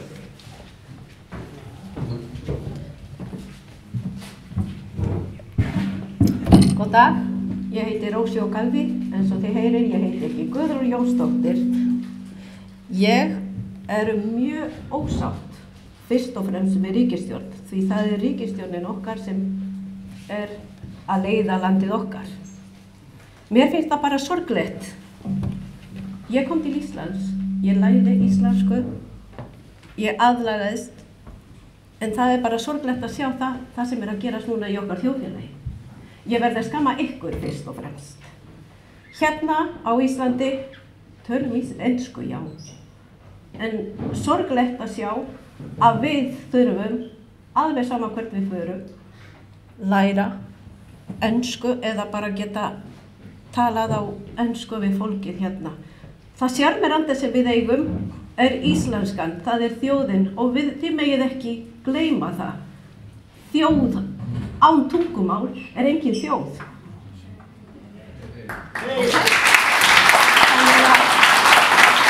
Þetta er ekki það nýjasta. Ég er búin að vera að segja allt það sem þið segir hérna. Ég er búin að vera að tala þetta yfir 20 ár. Ég spurði 2004-03 þegar Kárahnjúkavirkjun var að koma hérna að ég var að vinna þarna. Ég hugsaði með mig, hvað er að gerast eftir ákveðin tíma, 10 ár? Þurfum við að vera með einhverju öðru tungumáli? Kannski þið heyrið að ég er með hreim. Ég er að læra. En það er það sem ég gerði. Ég gerði allt til þess að komast inn í íslenska þjóðfélagi. Börnin mín er Íslendingar. Ég er kannski skapfirðingur frá Bólívíu. Það getur verið. Já. En þetta er það sem við verðum að gera núna. Fólkið okkar, börnin okkar, framtíðin okkar. Þetta eru framtíðin, börnin okkar. Og það sem við erum að fá hérna er rusl. Því miður. Þið verður að koma bara með því. Og þetta áður að gera þetta á landi. Ég hef engan áhuga, ég hef ekkert að vera, mér finnst bara svisljósið alls ekki gott fyrir mig. Ég geri og ég er neytt til þess að tala við ykkur svona eins og er núna. Að því Ísland er í hættu og ég er búin að vera að tala þetta mál yfir 20 ár. Það er búin að vera að segja, það er búin að gera ýmislegt líka við mig. Ísland er allt öðruvísi. en ég kynntist hérna, ég var svo stolt. Ísland fyrir mig fallegasta land í heimi og þess vegna kem ég og tala hérna og ég hef gert áður og ég hef verið að skafa ykkur alltaf. Og þjóðfélag, ég að vinna, ég að vinna hérna og ég að vinna á gólfinu og ég hef verið að senda fullt á fólkið. Fólk sem ég hef verið að tala hvað að gerast í okkar þjóðfélagi. Við komum hérna og erum að vinna til að byggja upp landið en ekki til að misnota kerfið eins og að gerast. Hérna góða fólkið að kenna hvað best og við þurfum til þess að geta gert eitthvað fyrir landið okkar að gera svo vel að ef fólk talar einhverju utlandsku, ég tala spænsku, ég tala bara ensku og ég tala alls konar tungumál, það ekkert að því ég rosalega gáfuð. Ég tala íslensku að því við tölum hérna á Íslandi. Mér finnst það bara sorglegt það sem við sjáum að eldra fólkið okkar þegar þau eru komin á elli heimili, þau halda að það sé í útlöndum. Börnin okkar núna, sem eru framtíðin okkar, leikskólabörn, að læra eitthvað annað tungumál. Hvers vegna? Hvers vegna þegar við förum í heilsugæslu stendur bara einhverju önnur tungumál og fólk verða bara reitt við okkur. Þegar við erum að tala á íslensku. Hvar búum við? Hvar búum við? Þetta það sem ég búin að vera segja og ég segi bara alla daga, ég að vinna. Ég túlkur. Hugsið ykkur, ef ég verð rekin, eða sem sagt ég veit bara fyrir sjálf mig, en ég alltaf oft á móti allt sem að gerast eins og þeir eru búin að tala hérna leigubíla, með blöskrar. Hver einasta skipti sem ég segi, ég bara, þú veist, ég hef verið að tala við ráðherrar hérna og segja að því það starfsfólki sem að vinna sína vinnu, það ekki þeir sem sagt þegar ég að sjá alls konar villur og vittleysa sem að koma þarna fram. Ég meina lögreglumenn sem þurfa að vera velpassaðir, það frekar fangar sem eru að hlúa að og hvort það sé í lagi. Ég meina þetta mannlegt, þetta fólk. En það fyrst og fremst að þurfum að hugsa framtíðarbörnin okkar, eldra fólkið okkar, tungumálið. Ísland, allavega í mínu augum, það besta sem við eigum. Ég lærði hérna mikið.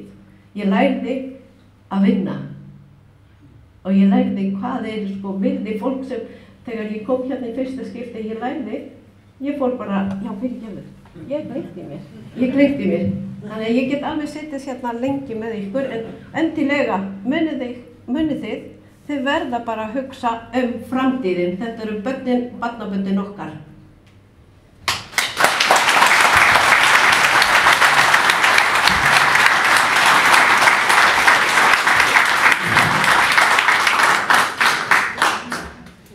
Góð ræða og hreimlaus, en það má vera að henni hafi orðið á ræðukonunni eins og mér stundum í föllunum á íslenskunni. Og hef ég þó talað þessar tungu frá því að ég man eftir mér, og kannski lengur. Inga, gjörðu svo vel.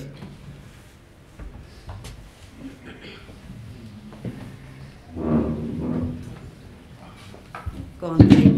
Úps, já, ég nú skil ég. Það gott að það var svona. Það heyrist líka, maður bæði sést og svo heyrist í manni. Góðan daginn. Gott að vera hérna með okkur í dag og ræða þetta mál sem eitt af þessum stóru málum sem við glímum við í íslensku samfélagi. Það sem takast á við það sem við þekkjum og erum alin upp við og það sem verið að innleiða. Og það svona verið, hver orsökin? Ég alltaf þar, ég alltaf að kafa, ég hefði átt að vinna hjá rannsóknarlögreglunni, ég bara kom í staði í seinni tíð. En það eitthvað glimur hérna, en það er málið að þetta tala hæra. Þetta kannski, ég hef nú ekki alveg náð að flokka niður hvort þetta 4 þætt eða 3 þætt eða meira. En orsökin ég punkta þetta niður, það eru fjárhagslegir hagsmunir sem gera það verkum að það eru einhverjir sem ekki tilbúin að taka á þessu máli. Það eru menntastofnanir sem hafa innleitt þessa stefnu og það fjölmenningastefnan og það eru svona ákveðna stefnur sem hafa verið kenndar á félagsvísindasviði í háskólanum og í framhaldsskólum landsins og nú þetta búið að vera í gangi allavega 10 ár, eða 15 ár myndi ég segja. Þannig að það eru 15 ár sem að það er bara ákveðin kynslóð sem að hefur komið út úr menntakerfinu með fjölmenningastefnuna sem einhvers konar heilög fræði. Það er hvergi gagnrýni á fjölmenningastefninu, hún er bara kennd sem stefna og hvernig er kennt, þetta er svona ákveðin prógramming vegna þess að þú þarft að svara eins og þeir vilja, sem sagt, og samkvæmt fræðinni, en þú mátt ekki segja þína skoðun. Og þannig að það verður svona ákveðið heilaþvottur eða prógramming. Stefnuna setur menntamálaráðuneytið og ráðuneytisstjóra menntaráðuneytisins á milli 2010 og 20 allavega, eða 19, hafði verið skrifstofustjóri hjá EFTA og það voru málefni sem hún það var samband við börn og unglinga. En það er menntamálaráðuneytið sem setur stefnuna fyrir menntastofnanirnar og Ríkisútvarpið. Og þar sjáum við tengslin, fólk fer í mennta, sem sagt, í háskólan eða hvað, og svo heyrir það sama hjá RÚV og það lærði í háskólanum, það verður svona bergmál og það er ekki mikið svigrúm til gagnrýna hugsanar. Og síðan notaðar stimplanir og það er tungumáli líka, það er íslenska, en að það er verið að stýra fólki með stimplun. Stimplun er stjórntæki, notur sér stjórntæki. Stimplun hefur geysilega áhrif á fólk. Það vill lengi vera stimplaður. Og sem sagt, Smári McCartney var hjá Pírötum þegar að útlendingalögin voru innleidd og ég skoðaði svolítið það sem að hann hafði, ég veit að gul eða hvítaspjaldið komið, ég ætla aðeins að klára þetta. Ég skoðaði svolítið hvað það var sem að hann var að tala fyrir eða skrifaði eða hvort það voru frumvörp eða allavega að það átti svona rætur að rekja til Evrópubandalagsins eða EFTA, eða kannski fjórfrelsisins, en sko það eru notaðar alþjóðastofnanir líka og þetta er fjáraflað ákveðnum aðilum sem meðal annars fjárafla, open border og annað. En ég er bara svona aðeins að fara í það hvaðan þetta er komið, hversin þetta fær að lifa. En það þarf að taka á þessu og það er náttúrulega gert með opinni umræður og að vera ekki hrædd við stimplanir. Við þurfum að taka á stimplunum. Þær eru hættulegar. Takk fyrir.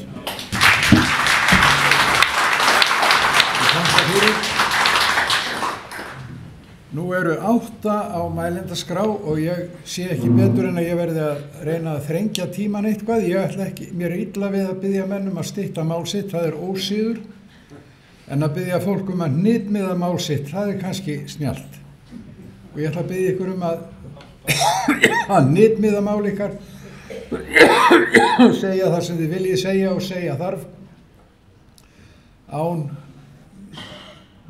út úr dúra. Séra Halldór Gunnarsson.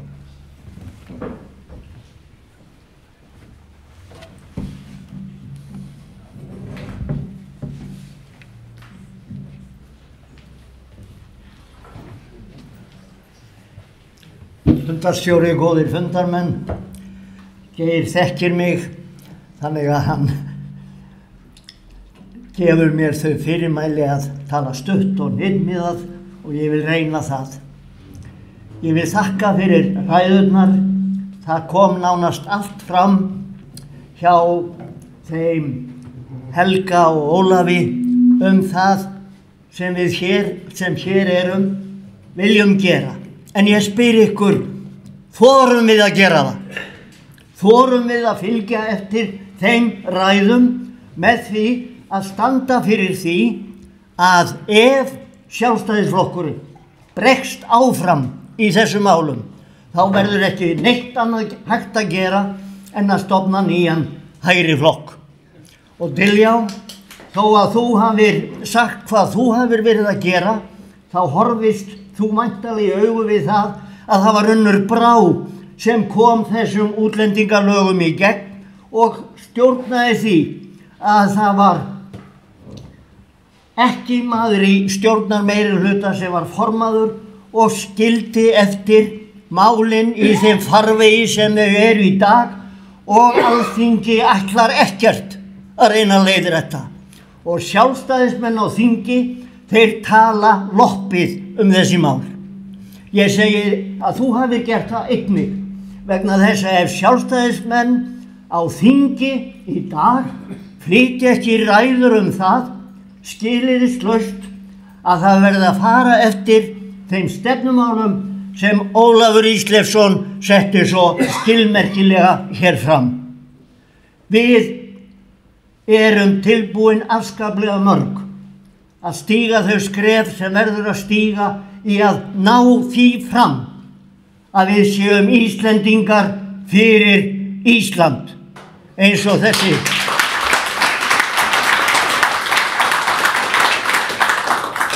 Að við séum áræðanlega í þeirri stöðu að vilja tala íslensku og þakka þér fyrir ræðumaður, sá fyrsti sem tók hér til máls eftir flutningsmenn. Við eigum líka að standa vörð hinn kristnu gildi sem eru í mikilli vörn í dag. Við eigum að standa vörð þetta og ég spyr, nú skal ég hætta hér minn, ég spyr ykkur, hvað haldið þið að verði gert við framsögumennina sem töluðu hér svo skilmerkilega þessa alvarlegu stöðu?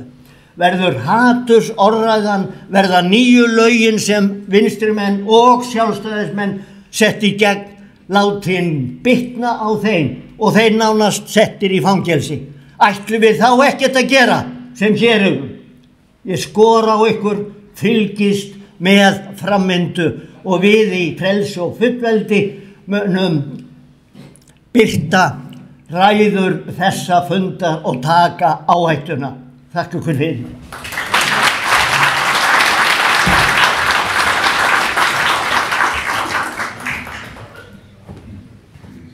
Enn talað að skynsamlegu viti. Viðar, gjörðu svo vel.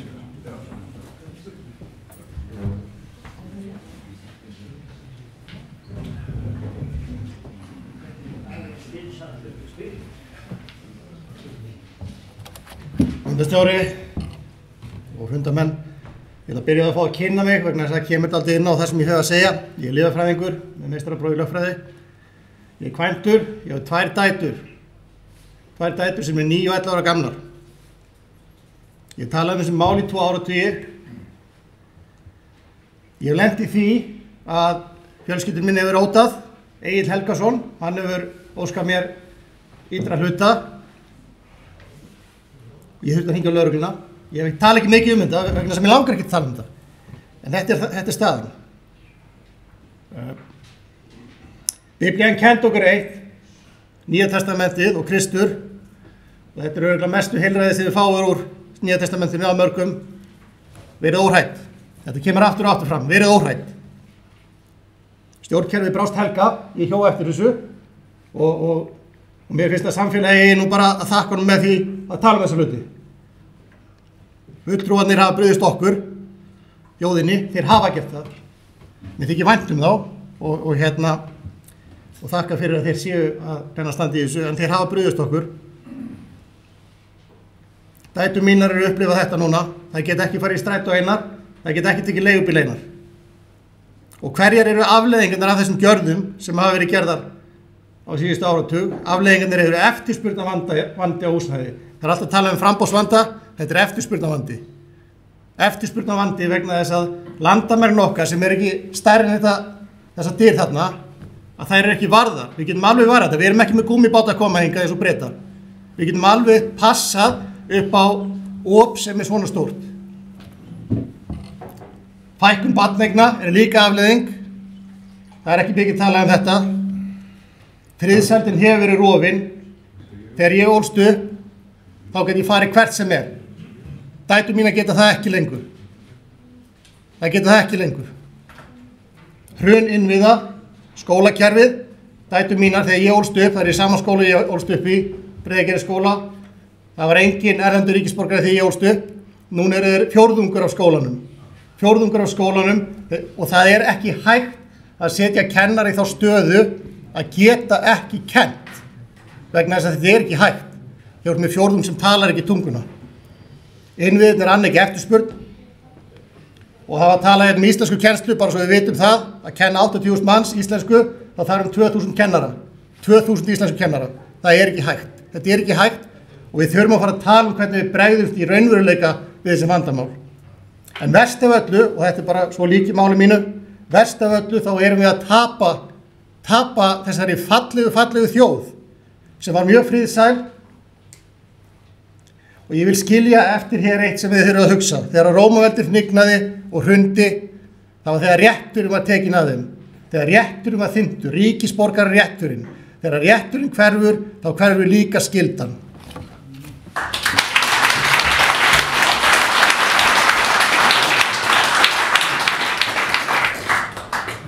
Við miðum við svona 3 mínútur. Valdimar, gjörðu svo vel.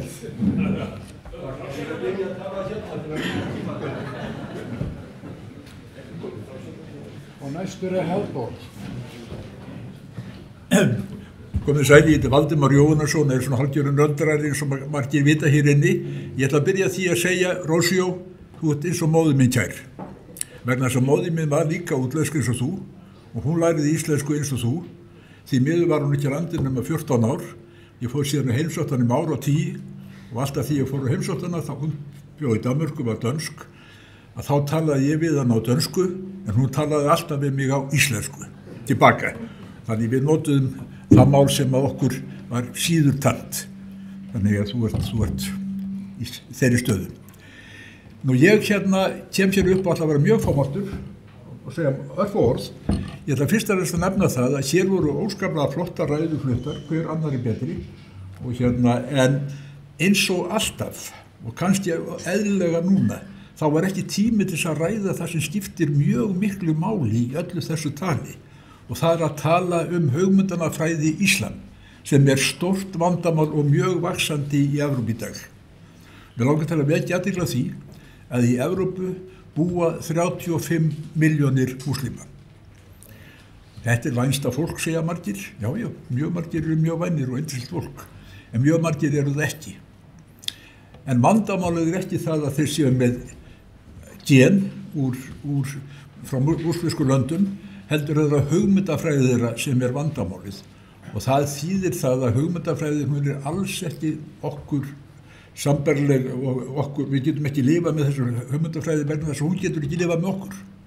Hún ætlar sér að fara yfir öll okkar gildi, það er ásetningur og það eru liggja til að baki því mjög nákvæmar félagslegar fræðilegar athuganir að yfir helmingurinn af múslimum í Evrópu vill fylgja ítrustu fyrirmælum íslam. Ég vil gjarnan bæta úr þessu og minn kæra vinkona Arndís Ósk Hauksdóttir sem hér situr, okkur er hérna falið að flytja erindi íslam sem heitir Íslam, hvað heitir það? Ég man ekki hvað það er það að Íslam og Ísland eiga ekki samleið. Á Ísland heimi á Íslandi. Og þetta ætlum við að flytja. Arndís Ósk sem situr hérna og kannski tala eitthvað eftir, hún hefur náttúrulega alveg sérstaklega náinn samneyti haft við þessa hugmyndafræði og hefur mjög mikið að segja það.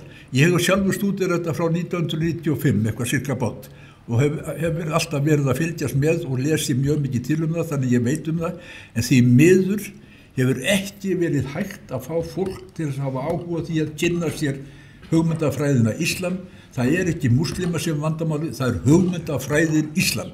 Það er margt gott fólk sem kemur frá þessu löndum, við vitum bara ekki hver er fanatískur og hver er ekki. Og það kemur ofta ekki ljós fyrir þeirra á reynir. Og þetta er vandamál sem að Evrópa er að búa við meira og meira. 35 milljónir múslima meiga koma til landsins á þess að spyrja kóng eða prest. 70% af, já, ég má ekki tala meira, 70% af þeim hafa ríkisborgararétt í Evrópu og þetta vandamál sem við verðum að hugleiða. Takk.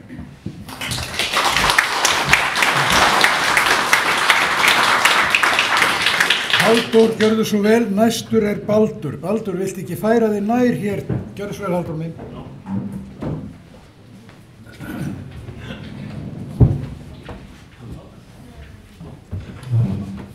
Góðan dag, fundamenn og fundastjóri. Hérna, þar ég ætla að reyna að vera mjög stuttorður. Ég hef verið með, og fjölskylda mín hefur verið með græna kortið í Bandaríkjunum.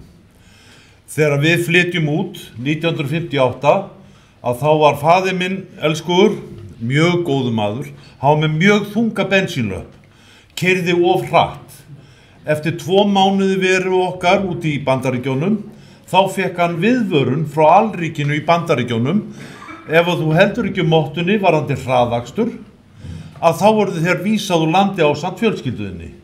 Þannig að það ekki stórt sem þurfti brjóta af sér 1958 í Bandaríkjunum til þess að vera vísa á landi og þetta hefur við taka okkur til fyrirmyndar.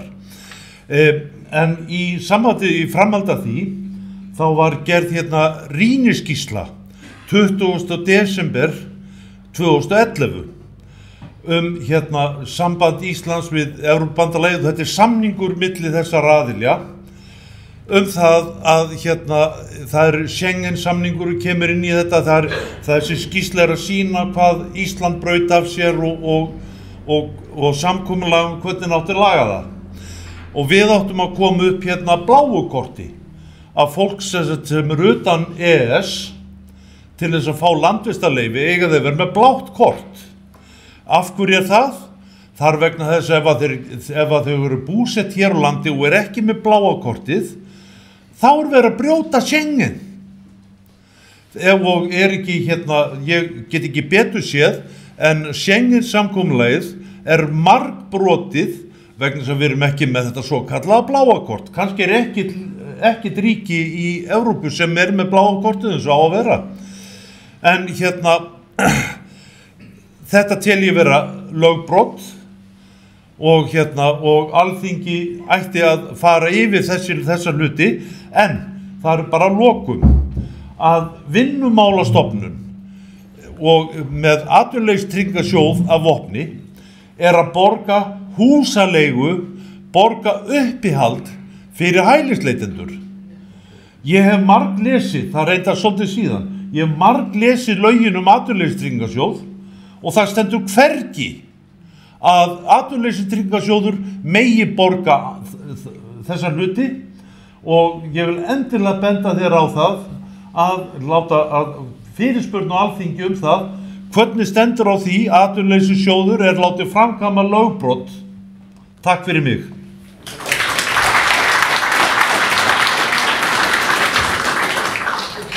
Gjörðu svo vel. Síðan talar Davíð Bergmann eftir næsta ræðumann. Gjörðu svo vel. Ég Davíð Bergmann. Já, við gjörðu svo vel.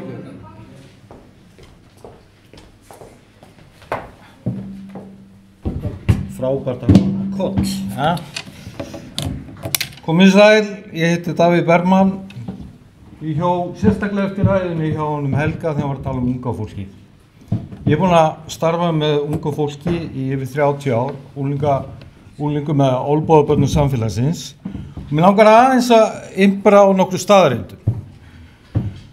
Frá því 2013 til 2023 hefur sérsveit lögreglunnar farið í 12 sinnum fleiri útköll. Árið 2013 voru þau 38 vopnuð útköll. Árið 2023 voru 461. Í heildina hefur sérsveitin farið í 2141 útkall. Vopnað. Þetta tilviljun? Nei, þetta ekki tilviljun. Ég starfa í Fjölsmiðjunni í dag og Ég er búinn eins og að segja, ég er búinn að vinna með olnbogabörnum samfélagsins í yfir 30 ár og það er heldur ekki tilviljun að í desember 2022 voru 3000 ungmenni á höfuðborgarsvæðinu hvorki í vinnunni í skóla á höfuðborgarsvæðinu. Hvað er hátt hlutfall af þeim útlendingar? Ég veit það ekki. 1995 fór ég í ferð til Danmerkur, Noregs og Svíþjóðar að kynna mér samstarf félagsmálayfirvalda og lögreglu því ég starfaði hjá útdeildinni. Þá spurðu lögreglumennirnir mig í Kaupmannahöfn, eru þau farin að mynda klíkur? Og ég svaraði þá nei, vegna þess að þá voru engar klíkur. Eru þau farin að nota hnífa? Og hvað erum við að sjá í dag? Þetta er ekki tilviljun. Og af hverju andskotunum tökum við upp ný vinnubrögð, nýja nálgun, vinnum með ungu fólki sem er til að mynda í afbrotum. Við erum að skapa stéttskiptingu. Kona mín vinnur á leikskóla upp í Breiðholti, það eru 16 börn á deildinni hennar, það er 1 íslenskt.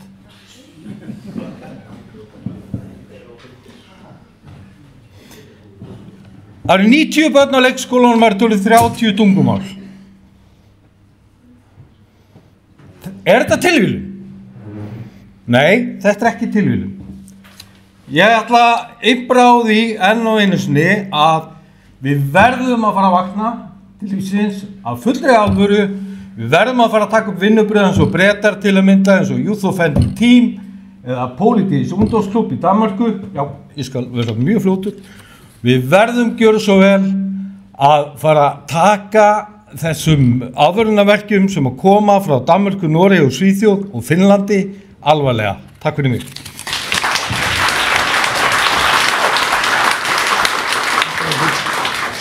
Þakka þér fyrir Ásta, þú ert næst og svo er Sigurður Þórðarsson vera viðbúinn.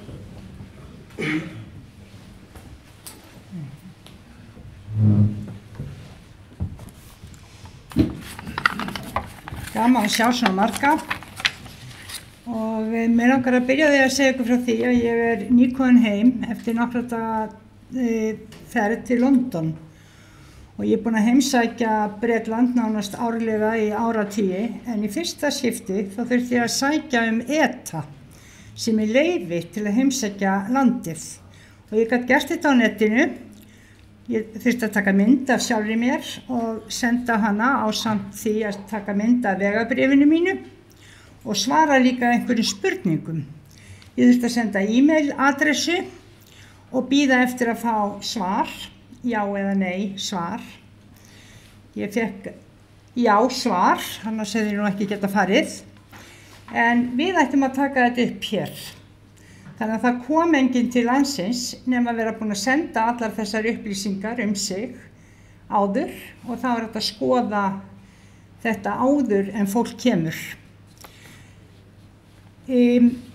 Það var farið inn á Íslam hérna áðan, ég ætla að reyna að stytta mál mitt og Íslam er eitthvað sem að fólk hefur kannski ekki kynnt sér nógu vel og fólk veit kannski ekki nógu mikið Íslam en það er bara löngu tímabært að fólk fara að kynna sér Íslam áður en komið í óefni.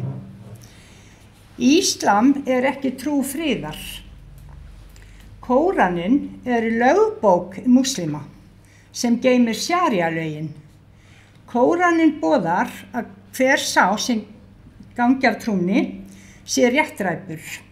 Guðlast er líka dauðasök í Íslam. Hommum er hent af húsþökum og þykir bara sjálfsagt. Það er algengt í múslimafjölskyldum annaðhvort að setja stúlkubörn strax í múslimaklæðnað við 8 ára aldur eða þegar þeir eru kringu 12 til 13 ára og láti svo heita að þær hafi valið slæðuna því ef þær velja hann ekki þá eru þær útskúfaðar sem dræsur eða bara eitthvað miklu verra. Þann 31. janúar á þessu ári þá færðu Írakar giftingaraldur stúlkna niður í 9 ár og samþykktu það með lögum. Þrælahald enn stundað í mörgum múslimalöndum og opinber uppboð á þrælum eru algeng í Gambíu, Líbíu, Senegal og Máritáníu. Pakistan og Afganistan eru þekkt fyrir bakka-bassi-drengi eða dansandi drengi sem eru oftast 8 til 14 ára. Oft eru þessi drengir hirtir upp á götunni eða foreldrum þeirra lofað að veri sig að fara með þá í nám og foreldrarnir fá fyrirfram greiðslu til að létta undir með fjölskyldunni. Drengur verður síðan þræll kaupandans sem kemur honum fyrir í danshóp. Þar drengirnir látið dansa málaðir og í kvenfatnaði fyrir hóp manna sem borga eigendum fyrir afnot af drengjónum. Ég vil ekki flytja inn myrkar miðaldir og vil helst banna íslam á Íslandi. Að minnstakosti banna moskur og trúarlega fatnað á almannafæri. Nunnur og munkar sem búa sannarlega í klaustrum gætu sótt undanþágu, en allir aðrir hafi sín trúmál útaf fyrir sig.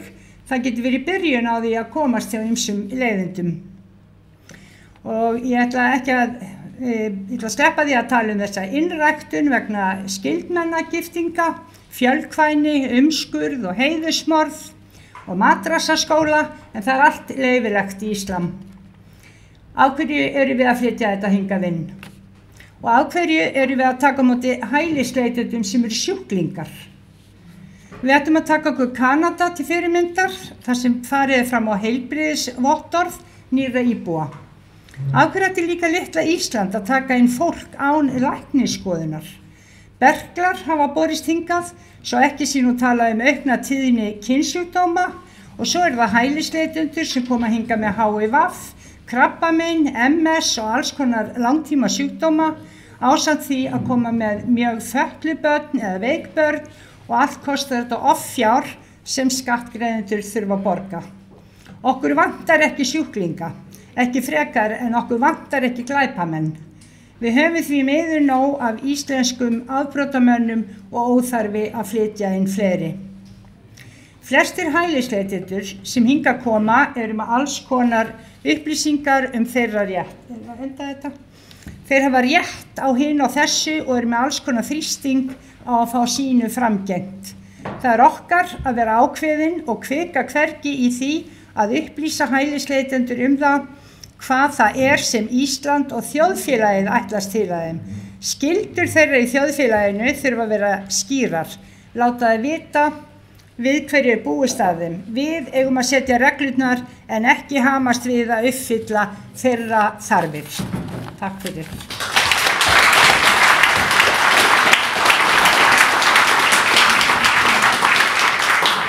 Sigurður Þórðarson næstur og svo sér Ardís.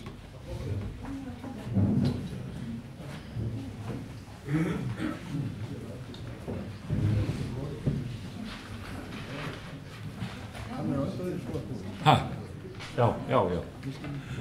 Jæja, góði fundamenn, gaman að sjá ykkur svona mörg hérna. Þetta orð fjölmenning, það ekkert mjög gamalt í íslensku. Og fyrst þegar ég heyrði þetta orð, eða fljótlega, og var ég staddur með í hópi pólitíkusa og ég spurði af því að þetta var eitthvað sem þeir töldu afar æskilegt að við þyrftum að efla og auka á Íslandi. Þá spurði ég, já, en hvenær markmiðinu náð? Hvað þurfum við að fá marga útlendinga og marga þjóðir og svo framvegis og trúarbrögð til þess að við séum búin að ná þessu takmarki fjölmenning? Og það stóð ekki á svari. Það var já, þegar að við erum búin að ná því marki að komast við hlið Norðurlandana, þeirra landa sem við höfum sem fyrirmynd hér. Hér hefur verið talað erlendar fyrirmyndir Bandaríkin, þar sé fjölmenning og það sé eitthvað svona sem við ættum að líka eftir. En glöggt gess auga. Mér langar að segja ykkur að fyrir rúmum 30 árum síðan þá kynntist ég ágætu manni sem var prófessor í félagsfræði við Oberlin háskóla í Ohio. Hann hafði lesið Íslendingasögurnar og var geipilega hrifinn af þeim og sagði þetta eru einhverjar bestu bókmenntir sem að ég hef komist í tæri við. Og hann vildi gjarnan koma til Íslands og hitta mig og hann gerði það nokkrum sinnum og það var afskaplega fróðlegt að hlusta á þennan mann. Hann sem sagt, ég var að spurja hann út í félagsfræðina og hvaða hagnýtt gildi hún hefði. Hann kom inn á það sem að Diljá missaði á hann og hann sagði já, það margt sem við getum lært af því, eins og til dæmis það hvað ýtir fólki út í glæpi, hvað það sem að tikkarar og að því að hann hafði með að gera náðanir í sínu fylki, þá sagði hann það skiptir máli í hvað umhverfi fólk fer hvort það komi aftur. Við verðum að horfa til þess við náðanir. Og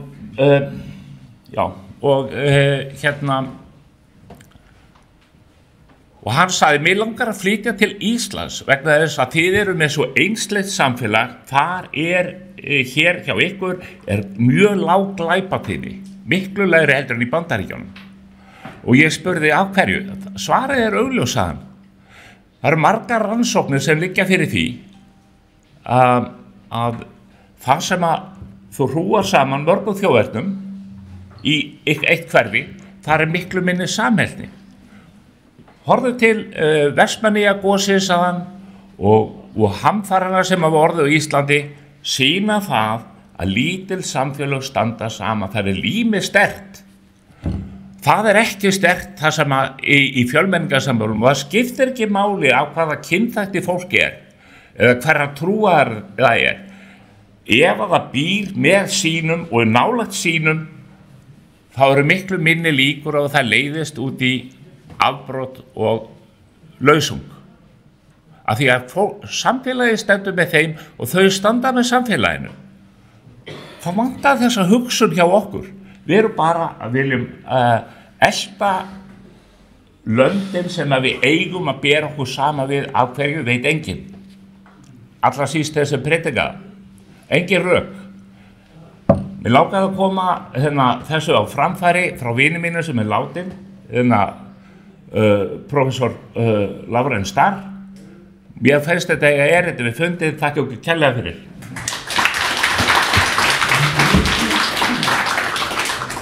Sér Ardís næst, en ég verð að biðja Baldur afsökunar á því að ég hljóp yfir hann óvart áðan. Ég nefndi hann, en hann virðist ekki hafa heyrt til mín. Þú talar næstur á eftir sér Ardísi. Gjörðu svo vel.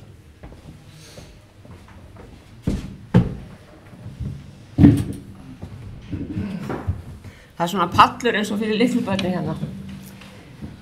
Fundarstjóri og kæru framsögumenn og konur. Ég heiti Ardís Ósk Hauksdóttir og ég stend hér og upplifi DCO. Ég vann í mörg ár í öðru landi og fór í gegnum nákvæmlega það sama. Þar ástandið orðið mjög slæmt. En ég ætla ekki að tala neitt sem búið að tala hérna í dag. Ég tek undir það allt saman. Ég ætla að nefna eitt annað sem að gera mig hræddari og hræddari. Og ég neyðist til, ég skal vera stuttorð, að hafa pínu litla forsögu. Árið 2005 fór ég á ráðstefnu í Ísrael. Ég vissi ekkert hugmyndafræðina Íslam þá. Ég hafði gengið í gegnum Guðfræðideild Háskóla Íslands og þar var hún aldrei nefnd og ekki svo sem kannski ástæða til. Við vorum ekki að læra að verða ímannir. En þar heyrði ég fyrirlestur á þessari ráðstefnu frá manni sem kveikti í mér bál. Þessi maður var hálfur Palestínumaður og hálfur Ísraelsmaður. Hann eyddi öllu sínu lífi í að reyna að skapa frið milli þessara tveggja afla í hans lífi. Og hann sagði, ég 100% Palestínumaður, ég 100% Ísraelsmaður. Hann var að sjálfsögðu drepinn 2011 af ofstækis múslima. En hann kynnti mig fyrir vini sínum sem var ímann í þorpi á Vesturbakkanum og sá maður, vitið hvað ímann er? Það er sá sem stýrir mosku. Þessi ímann var að undirbúa sinn flótta, hverfa. Hann gerði það, ég hitti hann síðast í París 2007 þegar hann var að hverfa. Síðan veit ég ekkert hvað hann býr, undir hvaða nafni, en ég veit að við hefum alltaf haft samband í gegnum flóknar leiðir, svona 1-2 ára ári. Ég veit ekkert hvað hann býr, ég veit ekki undir hvaða nafni. Hann er virkilega í hóp fyrrum múslima sem berst gegn Íslam. Og það sem að hann hefur sendt mér er það sem að ég veit, fyrir utan það að ég hef búið með múslimskar flóttakonur inn á mér. Hann sagði mér fyrir ekkert löngu síðan, og þetta er ekki samsærikenning. Múslimarnir, og ég ætla bara að tala hreint út, ég er ekki að tala um Pólverja eða neitt annað fólk eins og hana sem er bara dásalegt að fá svona fólkingað, er hún farin? Jæja? Nei, þú veit þarna. Að ég er að tala um múslima, ég er að tala um Íslam. Þeir sem að koma til okkar heima, Evrópu, þeir eru það sem að þessi vinur minn kallar sofandi hermenn. Mér brá svakalega við þetta. Hann sendi mér ýmislegt og meðal annars veit ég það frá mínu öðru landi sem ég kalla Noreg, sem ég þykir mjög vænt um.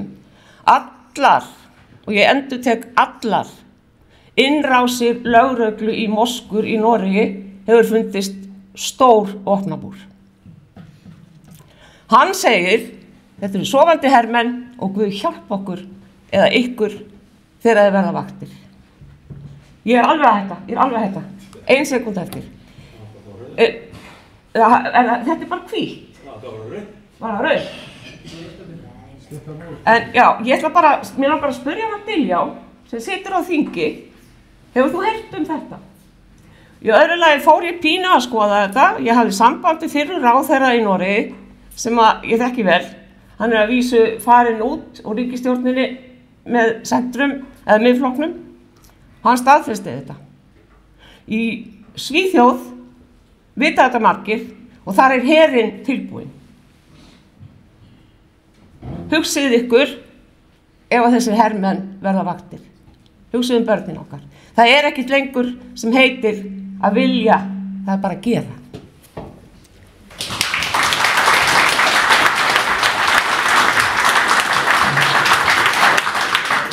Þegar Baldur hefur lokið máli sínu, fyrirgefðu Baldur. Já, minnsta mál.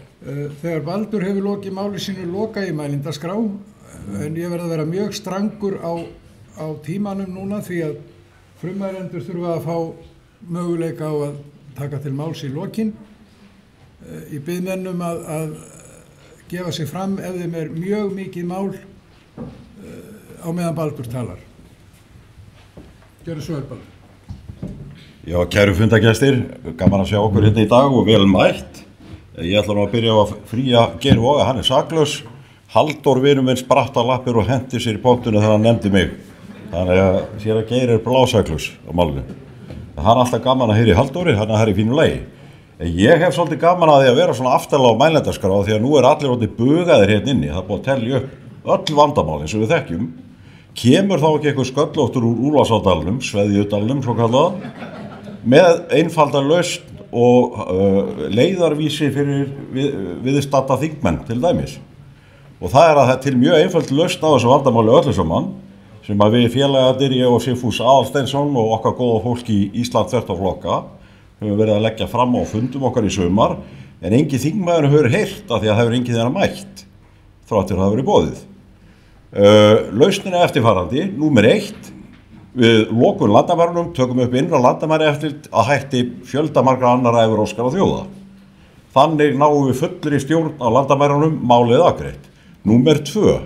Við leggjum niður hælisleitenda umsóknarkerfið í núverandi mynd, tökum ekki á móti einum einasta í minnst 5 ár, skoðum stöðuna eftir þann tíma.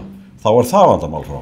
Númer 3, í staði fyrir að byggja fleiri og fleiri fangelsi til að koma fyrir öllum erlendu föngunum, þá leggjum við til að þeir verði látnir afplána í sínum heimalöndum og ef að það vill ekki taka við þeim, nú þá getum við pantað afplánun hjá einhverju þriðja ríki.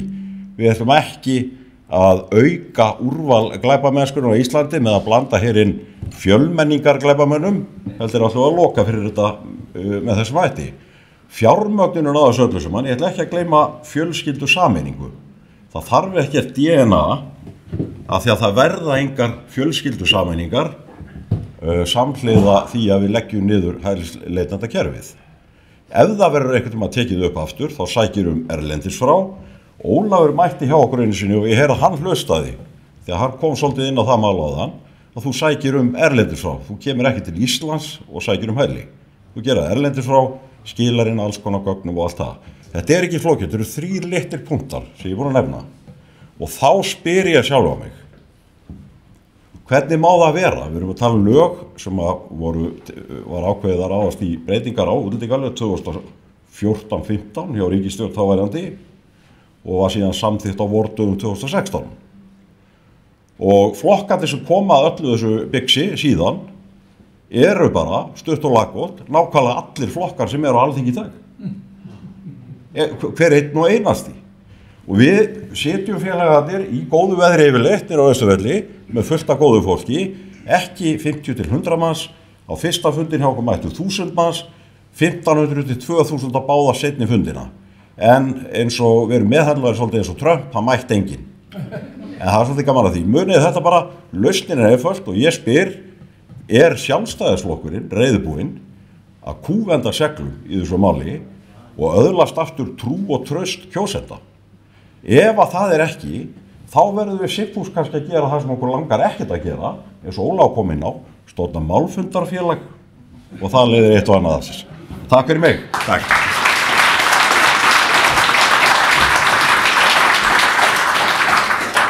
Þá hefur mælendaskrá verið lokað. Ég vona að ég sé ekki að svína á neinum hér, en á mælendaskrá eru núna Bryndís sem talar næst, Kristjón og svo Einar og svo Jón Magnússon. Þetta eru þeir 4 sem eftir eru á mælendaskránni. En næstur á mælendaskrá er Bryndís, gjörðu svo vel.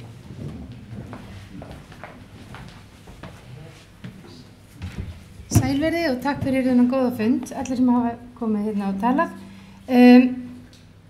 Mér langar að tala tungumálið, ég vil þakka þér Rósaríó fyrir að tala svona glögglega við okkur.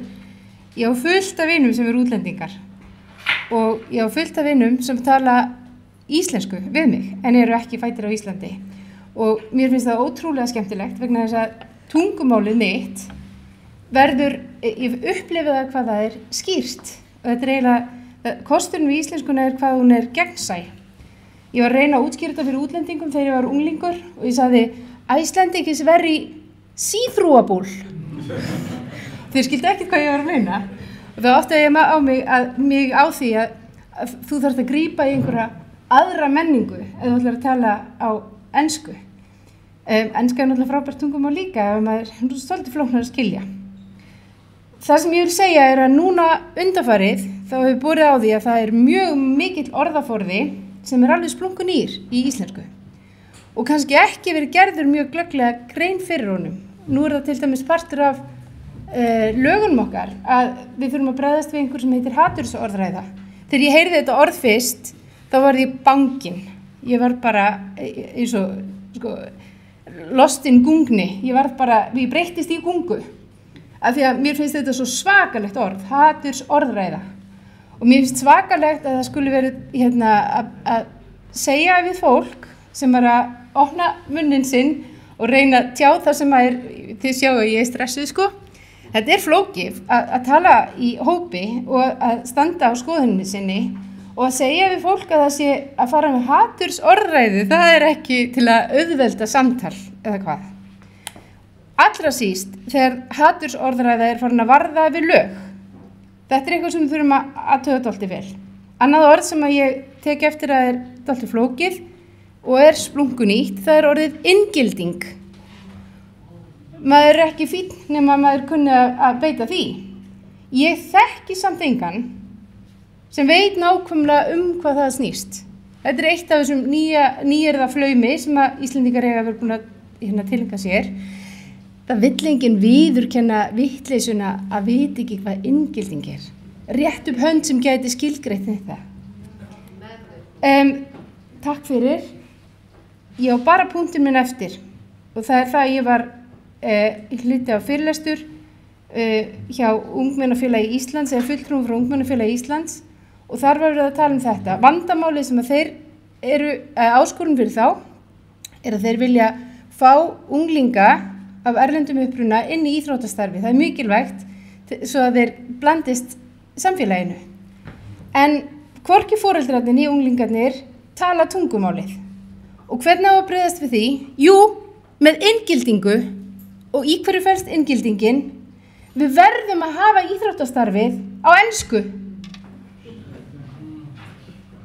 Ég held það þurfi aðeins að skýra hlutina. Ég óska þess að fulltrúarnir okkar á þingi, og takk fyrir til þína ræðu áðan.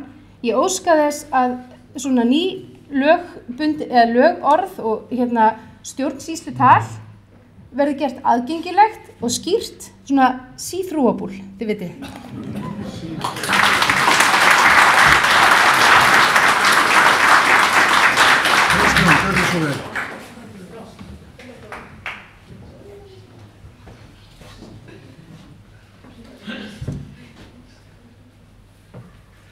Góði fundamenn, hérna set ég klukkun á mig sjálfur svo ég tala nú ekki á lengi. Ég stendst nú ekki mátið verandi hér í hún vill ekki fara af stað. Verandi hér í Valhöll, þá hún ekki annað hægt heldur en að stríða svolítið sjálfstæðismönnum og rifja upp. Hver ber ábyrgð á þessum arfa vitleysu útlendingalögum? Það var Sjálfstæðisflokkurinn. Unnur Brá Konráðsdóttir fyrrverandi þingmaður samdi þetta og fékk af öllum önnum ótta proppi með sér í verkið. Nú, þessi lög voru svo fáránleg.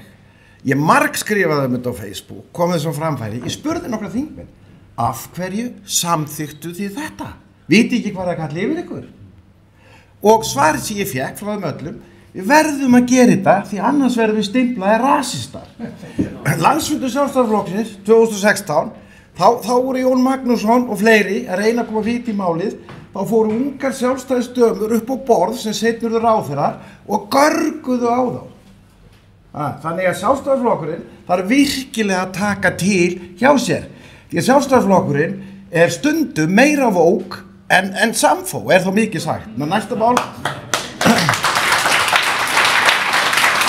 Það var afbrátt gott sem Helgi Magnús Gunnarsson sagði áðan. Það þarf að leggja meiri áherslu á þetta. Reynsla Íslendinga af útlendingum og fólki sem kemur hinn til að vinna afbragðs góð með örfáum undantekningum. Hér komu konur frá Þýskalandi 48-50, afbragðs góð reynsla. Ungverjar 56, afbragðs gott. Víetnamar komu, unnu, duglegt fólk, vildi vinna.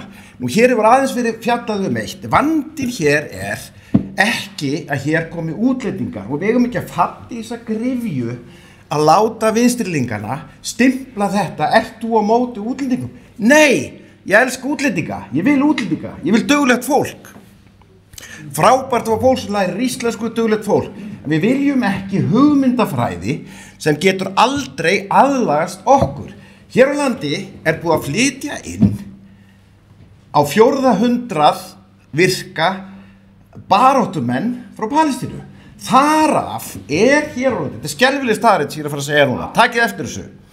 Þaraf hér fleiri herþjálfaðir Hamasliðar en nemur sérsveit lögreglunar. Hvað í gangi? Hverslags bull þetta? Og af hverju það að Egyptar, þetta fólk upprunalega Egyptar, þetta fólk á Gaza, það ekki til sem heitir palestísk þjóð, þetta bara vitleysa. Þetta eru Jórdan og Vesturbakkanum, þetta eru Egyptar á Gaza. Og Egyptar vilja ekki þetta fólk. Það Ísraelsmenn sömdu frið 1973, þá buðu þeir Egyptum, takiði Gaza. Þeir sögðu, nei, við viljum ekki þetta fólk. Og hvað gerðu þau svo? Byggðu múr á milli sín og Gaza. Jórdanir búin að gefa það út, þeir vilja ekki sjá þetta fólk. Þetta Þetta herþjálfað fólk sem við erum búin að taka hérna inn og íslenska utanríkisráðuneytið eyðir stórfé til þess að fá inn fleiri. Stórfé, 100 milljóna, af því að þeir vilja fá inn þessa menningu. Trúleysisflokkurinn, Viðreisn og fleiri trúleysisfólk hér, eins og í Samfylkingunni, það vill brjóta niður okkar kristnu menningu. Fyrst maður heyrði þetta sagt fyrir einhverjum árum síðan, þá tók maður ekki mark á þessu. Hvað erum við að upplifa? Við erum að upplifa nákvæmlega þetta. Og það styttist í það að hér verður barist á götum. Örstutu við. Fariði niður í bæ, horfiði á þegar Íslendingar að skemmta sér, ganga fram hjá leigubílum, það sem eru skeggjaðir arabar.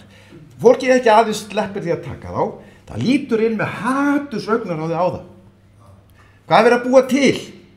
Hvaða hugafæri er verið að búa til hjá þessum stríðsþjálfuðu arabum?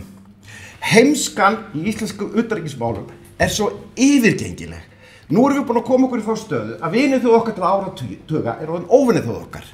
Og vinið þjóð okkur í vestri bera enga virðingu fyrir okkur því allir ráðamenn, forseta og ráðherrum meðtöldum hafa talað niður til okkar helsta vinaríkis í vestri. Svo hvar ætlum við að fá hjálpina þegar þeir grípa til vopna þessir herþjálfuðu Hamasliðar? Hver ætlar að hjálpa okkur? Rússar sem har hjálpað okkur í Þórskastríðunum og aftur vinið þjóð okkar? Nei, þeir munu segja í vestri mun Trump hlæja að frenjunum sem búin að móðga hann ítrekkað. Þannig að við erum búin að slá heimsmet í diplomatafræðum. Við erum litla Ísland er búin að koma sér illa við nánast alla í heiminum. Halló. Skál í botn sem ég fyrir og hafða.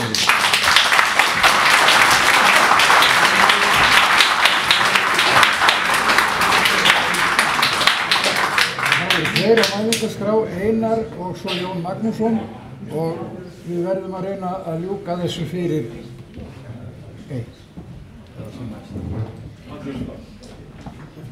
Fundarstjóri, góðu fundamenn.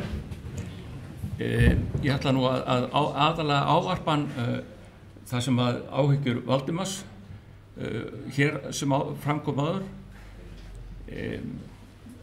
Það vitað einhverju hér inni að ég varaði mjög við löggjöfunu 2016 skriflega en það varðandi áhyggjur Valdimars þá er eitt sem við getum gert. Við getum tekið okkur Tyrki til fyrirmyndar, Kemal Atatürk. Það var tvennt sem hann gerði. Það var það að hann gerði alla klerka að ríkisstarfsmönnum þannig að þeir voru undir ríkissaga. Ég mæli ekki með því samt, en hitt vil ég gera og það er að banna eins og annar fundamaður kom inn á áðan að það er að banna klæðaburð og að skylda öll börn til sundkæðslu. Þá munu þeir þekkjast úr sem Valdimar varaði við því að þeir munu fara sem ekki geta sætt sig við það að konurnar þeirra gangi ekki kladdar að hætti öfga múslima götundar, þeir munu fara. Þannig þekkjum við úr. Þetta er tillaga og hún er ættuð frá múslimu sjálfu. Það er ekki hægt að kalla okkur rasista úr því að Tyrkir gerðu það. Takk fyrir.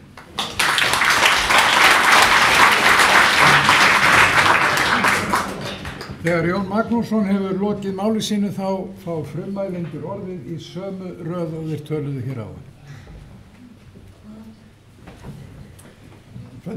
Fundarstjóri ágætu fundamenn. Þegar ég sá hvað fundarstjóri var slappur í fundarstjórninu þá ákvaði ég að kveða mig loss. Því að þó að setja í tímamörk þá virðir hann það ekki að neinu leyti. Þannig að menn komast uppi með hvað sem er. En það sem að liðir á fundartíman á virðingu fyrir fundarmönnum þá ætlum ég hins vegar að reyna að stytta málið. Ég vil þakka fyrir mjög svo góðar framsögur sem hér voru fluttar, hver annar er betri. Og þær ræður sem að hér hafa verið haldnar og þetta er búið að vera mjög góður fundur Ég verð að viðurkenna það, ég í stærsta leynifélagi á Íslandi og þar byrjuðu venjulega fundir á því að segja hjálpiði mér að gera þetta góðum fundi. Það þurfti ekki núna því að þetta þegar orðin mjög góður fundur og það er mjög ánægjulegt. Í framhald af því sem að Diljá Mist kom inn á í upphafi, hún spurði hverjir erum við? Hverjir erum við? Sem þjóð. Nú það kom hér upp mjög góður innflytjandi, Rokkjó, hér áðan og talaði. Hún líka við. Ákvarðat það sem að Einar Hálfdánason var að benda á, við erum ekki, okkur ekkert í nöp við útlendinga, við erum ekki rasistar, við viljum bara halda okkur sem þjóð, íslenskri tungu, menningu, okkur kristnu gildum. Það það sem við gerum kröfu til. Við gerum kröfu til þess að þeir sem koma hingað, þeir aðlagist á þeim grundvelli sem að Rokkjó var að tala um. Það það sem við erum að fara fram úr. Þess vegna allt tal rasisma og eitthvað annað, það náttúrulega bara tómt bull. Hér talaði ágætur maður áðan Viðar Guðjónsson junior. Og það myndi mig á það þegar hann var að tala að þegar hann ungur maður þá var borið í húsi hverfinans býr rasisti hér. Það var ekki neitt tilefni til þess að reyna að útmála þennan unga mann með þessum hætti og ég kom svona seinna að því sem sagt hverjir hefðu staðið fyrir þessu og það reyndust nú vera því miður, ég segi í starfi mínu sem lögmaður komst ég að því að því ég var sem sagt verjandi í sakamáli hverjir það hefðu verið sem hefðu staðið að þessu, það var fólk sem var komið hér til þess að fremja glæp á Íslandi, það var það fólk sem var að ráðast á þennan glæsilega unga mann fyrir það að standi í ístaðinu og vilja vera Íslendingur og gætað íslenskum gildum. Það var aldrei verið eitt eða neitt með það í þeim samtökum eða þeirri orðræðu sem ég hef tekið þátt í, annað en það að við viljum fá gott fólk hingað sem tilbúið til aðlagast. Mér langar til að minna á eitt hlut af því að Egill Helgason kom hér til umræðu í upphafi. Við eigum alls ekki að virða hann viðlits eða taka þátt í hans umræðu. Maður hét Charlie Kirk sem var myrtur fyrir nokkru síðan. Allt í einu kom í ljós eitthvað hyldýpis hatur fólks sem mann myndi ætla að væri hæft til að vera í siðaðramanna samfélagi. Fólk sem sagði hann átti þetta skilið, átti skilið vegna hvers? Vegna þess að hann hélt fram kristnum gildum og málefnum fjölskyldunar. Á hverju átti hann það skilið? Fyrir það að vilja hafa heilbrigða orðræðu milli fólks. Leikona Whoopi Goldberg sagði þegar að ekkja Charlie Kirk var að ávarpa minningarathöfninu mann, farðu nú að þegja Barbie-dúkkan þín sem bara stuðningsmaður Trump. Þetta var á sama tíma og ekkja Charlie Kirk var að tala fyrir því og segja sem kristin manneskja að hún fyrirgæfi morðingja mannsins. En þá sýndi vinstra liðið hvílíkt hyldýpis hatur það ber til okkar sem erum ósammálaðum. Áttið ykkur á því að allir sem ekki sammála vinstrinu eru hægri öfgamenn. Við erum það öll af því við erum ósammálaði. Og já, ég ætla að fara aðeins og aðrir. Baldur flutti hér mjög góða og stutta ræðu eins og honum einum með lagið og talaði þau atriði sem skipta málum það við viljum ná tökum í útlendingamálum. Og athugið það að Vesturlönd, ekki síst Ísland í dag, gera of lítið of seint, alltaf. Og það þýðir ekkert annað en að gera hluti eins og Baldur var að tala eða eins og Nigel Farage að bók hérna að tala í Bretlandi, þar sem hann talar B1-4, það að segja brottflutningur þeirra sem ólöglega í landinu. Búðir fyrir hina þangað til þeir eru fluttir burtu og burt dómt úr mannréttindadómstól Evrópu sem heimilar þjóðum ekki einu sinni að flytja glæpamenn úr landi. Menn þurfa að sitja hvar eru mannréttindi íbúana sjálfra? Og í 4. lagi burt og segja upp öllum samningum Sameinuðu þjóðanna flóttamenn. Athugið það að framkvæmdastjóri Sameinuðu þjóðanna kommunistinn Guterres heldur ræðu eftir ræðu þar sem hann gerir kröfu til þess að Evrópa taki við fleiri flóttamönnum. Hafið þið heyrt að tala Sádi-Arabíu? Hvað skildi Sádi-Arabíu að taka við mörgum? Engum, eða Kína eða Japan. Nei, það bara til að auðvelda innrásina í Evrópu. Innrásin í Evrópu því að það þetta sem verð. Á sínum tíma var Karl Marx flóttamaður frá Þýskalandi til Bretlands. Hann var raunverulegu flóttamaður. En skildi breska ríki það var greitt 1 pund með honum? Nei, hann mátti koma af því að líf hans var í hættu, en það var ekki það að ræða að menn fara að taka mót honum og greiða atkvæði, greiða fyrir hann. En það sem við þurfum á að halda, það eru þessi atriði sem Nigel fara sem að rýma mjög vel við það sem að Baldur var að segja áðan. Það er það sem við þurfum og ekkert minna. Við berum skyldur við okkar þjóð og við höfum að sinna þeim skyldum og ég verð að segja það, ég var fyrir miklum vonbrigðum þegar ég horfði hér yfir salinn, ekki það að mér finnst þið öll saman mjög góð og flott fólk, en það vantar ákveðin hóp. Hvar eru þingmenn Sjálfstæðisflokksins á þessum fundi? Hvar eru þeir? Það er einn. Það er framsögumaðurinn Diljá. Hvar eru hinir? Finnst þeim þetta mál ekki þess virði að það sé rætt?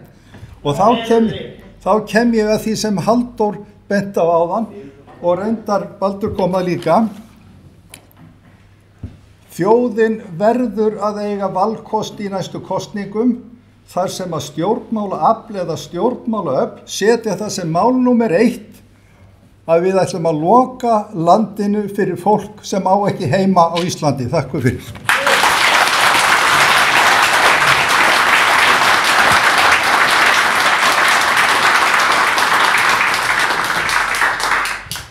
Það er ástæða til að þakka Jóni og öllum öðrum sem hér hafa talað í almennu umræðunum fyrir góða og glögga ræðu og fyrir það að hafa staðfest enn einu sinni að hann er harðlútherskur maður því að hann fer bókstaflega eftir því sem Lúther kendi í hálfkæringi: þegar þú syndgar, þá syndgaðu duglega. En hins vegar held ég að það sé hiksti erlendis hjá nokkrum mönnum. Ég nefni Georg Soros og ég nefni Klaus Schwab og ég nefni Open Society, hyskið allt saman í því samhengi. Ég vona að það eigi erfitt með hyksta fram eftir degi þó þeir veit ekkit af þessum fundi hérna. En nú bið ég frumælendum að taka til máls. Diljá er tímabundin, gjörðu svo vel.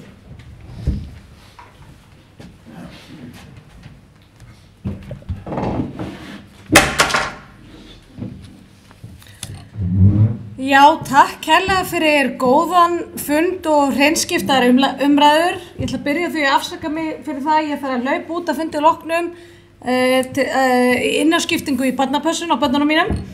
Mér langaði bara að bregðast við nokkrum hlutum hér í dag og kannski til að nefna hvar þingmenn Sjálfstæðisflokksins eru. Þeir eru mjög margir þegar lagðir af stað í kjördæmaviku, í kjördæmin sín. En mér langaði bara að bregðast við nokkrum punktum. Fyrst, af því að Jón Magnússon nefndi Guterres. Ég gerðist einu svo fræg sem formaður utanríkismálanefndar að sitja að fund með honum, mjög fámennan fund, þar sem ég vakti einmitt máls á mannréttindabrjótunum í Sameinuðu þjóðunum og þessu handómda kerfi sem Sameinuðu þjóðurnar eru orðnar við lítinn fögnuð. Mér langaði til þess að nefna aðgreiningu umræðinu. Takk Helgi fyrir að nefna þetta, að það úr og grúur oft svo í þessari umræðu og af hverju skiptir það máli að við gerum þessa aðgreiningu. Mér langaði að nefna að þeir sem hafa þakkað mér einna helst fyrir að vekja máls á upplýsinga óreiðinu varðandi útlendinga og innflytjendamál og mikilvægi tölfræðilegra aðgengilegra upplýsinga eru Pólverjar á Íslandi sem vilja gjarnan að þessar upplýsingar séu öllum aðgengilegar og hérna af einhverjum ástæðum.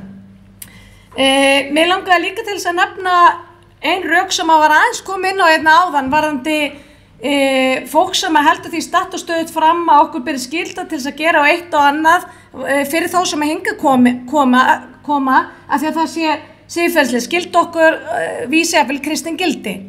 Ég nú alin upp á KFUM og KFUK heimili. Amma mín og afi voru virkir þáttakendur í Kristniboðsfélaginu, fóru út til Afríku í hjálparstarf að byggja skóla og þar fram til götunum. Þannig ég þekki hjálparstarf ágætlega og kynntist þróunarsamvinnu ágætlega í utanríkisráðuneytinu og mig langar að benda ykkur á það að við rekum sendiráð í Afríku í Malaví fyrir 1 milljarð á ári.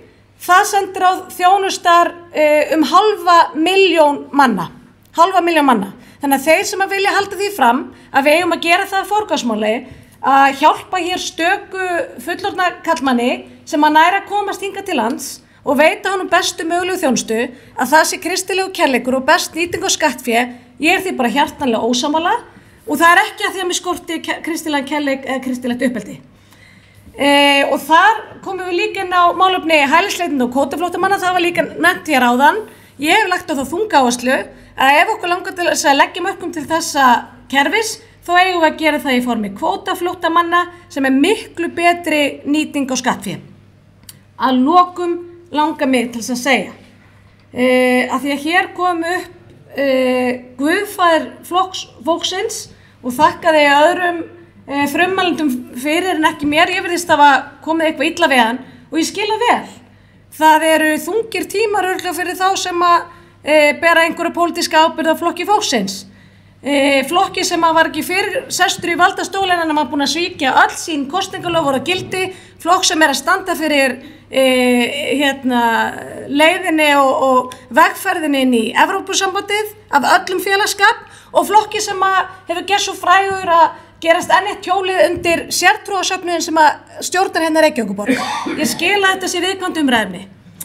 En mér langar samt til að segja að þeir sem að þekkja mig og mín verk, mín störf, mína ræður, mín skrif, þeir vita það að ég er ofboðslega samkvæm sjálfum mér og þeir sem hafa hér tekið þátt í pólitísku starfi, þeir þekkja það, kannski ekki síst sér hann sjálfur, að stundum styður maður fólk til ábyrgðar og maður kýs það og maður aðstoðar það og styður það, en það gerir ekkert endilega alltaf það sem maður er hjartanlega sammála. Það fylgir því að vera í pólitík. Ég hef í það minnsta alltaf verið samkvæm sjálfum mér. Og nú er að koma kosningar, enn og aftur, og það er sveitarstjórnarkosningar, og skipta þær í máli. Já, þær skipta líka máli, því eins og einn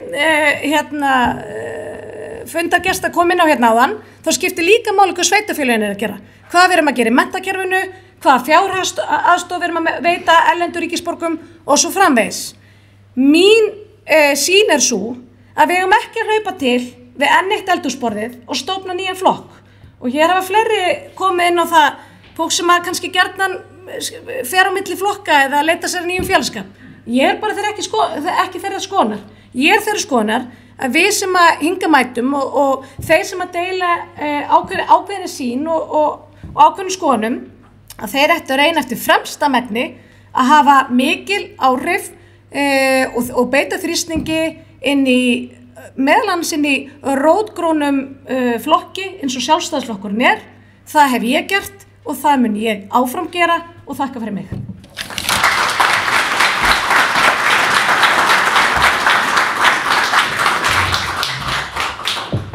Helgi Magnús, gjörðu svo vel.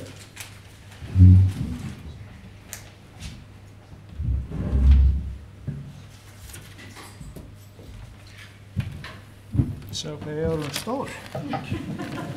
Ég ætla bara að þakka frábæra fund og frummælendum og öðrum sem hafa tekið undir máls. Ég ætla ekki að fara að tyggja upp eitthvað sem fólk hefur sagt hérna og ég er sammála nánast öllu og ætla ekki, það var eiginlega ekkert sem sló mig þannig að mér finnst ég þeirra á andmæla því. Það sem að kom svona eins upp í hugan svona í lokin er að allt þetta sem hér er, ég nefndi hatursorðræðu og kærur sem ég hef iðulega fengið. En ég ætla bara að þakka fyrir mig og ég vona ég hafi ekki verið til mikilla leiðenda en svo verður sett svona söfnun í gang þegar ég vil kærður fyrir hatursorðræðu þannig að ég geti borgað á lögmannum. Takk fyrir mig.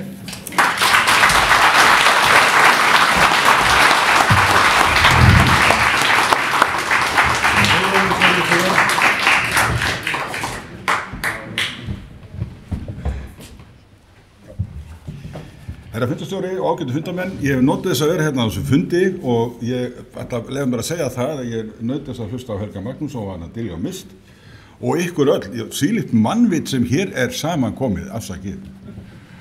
Ég vil nota þetta tækifæri og biðja ykkur að lýsa þakklæti ykkar í garð fundastjóra fyrir frábæra fundastjórn með lófataki.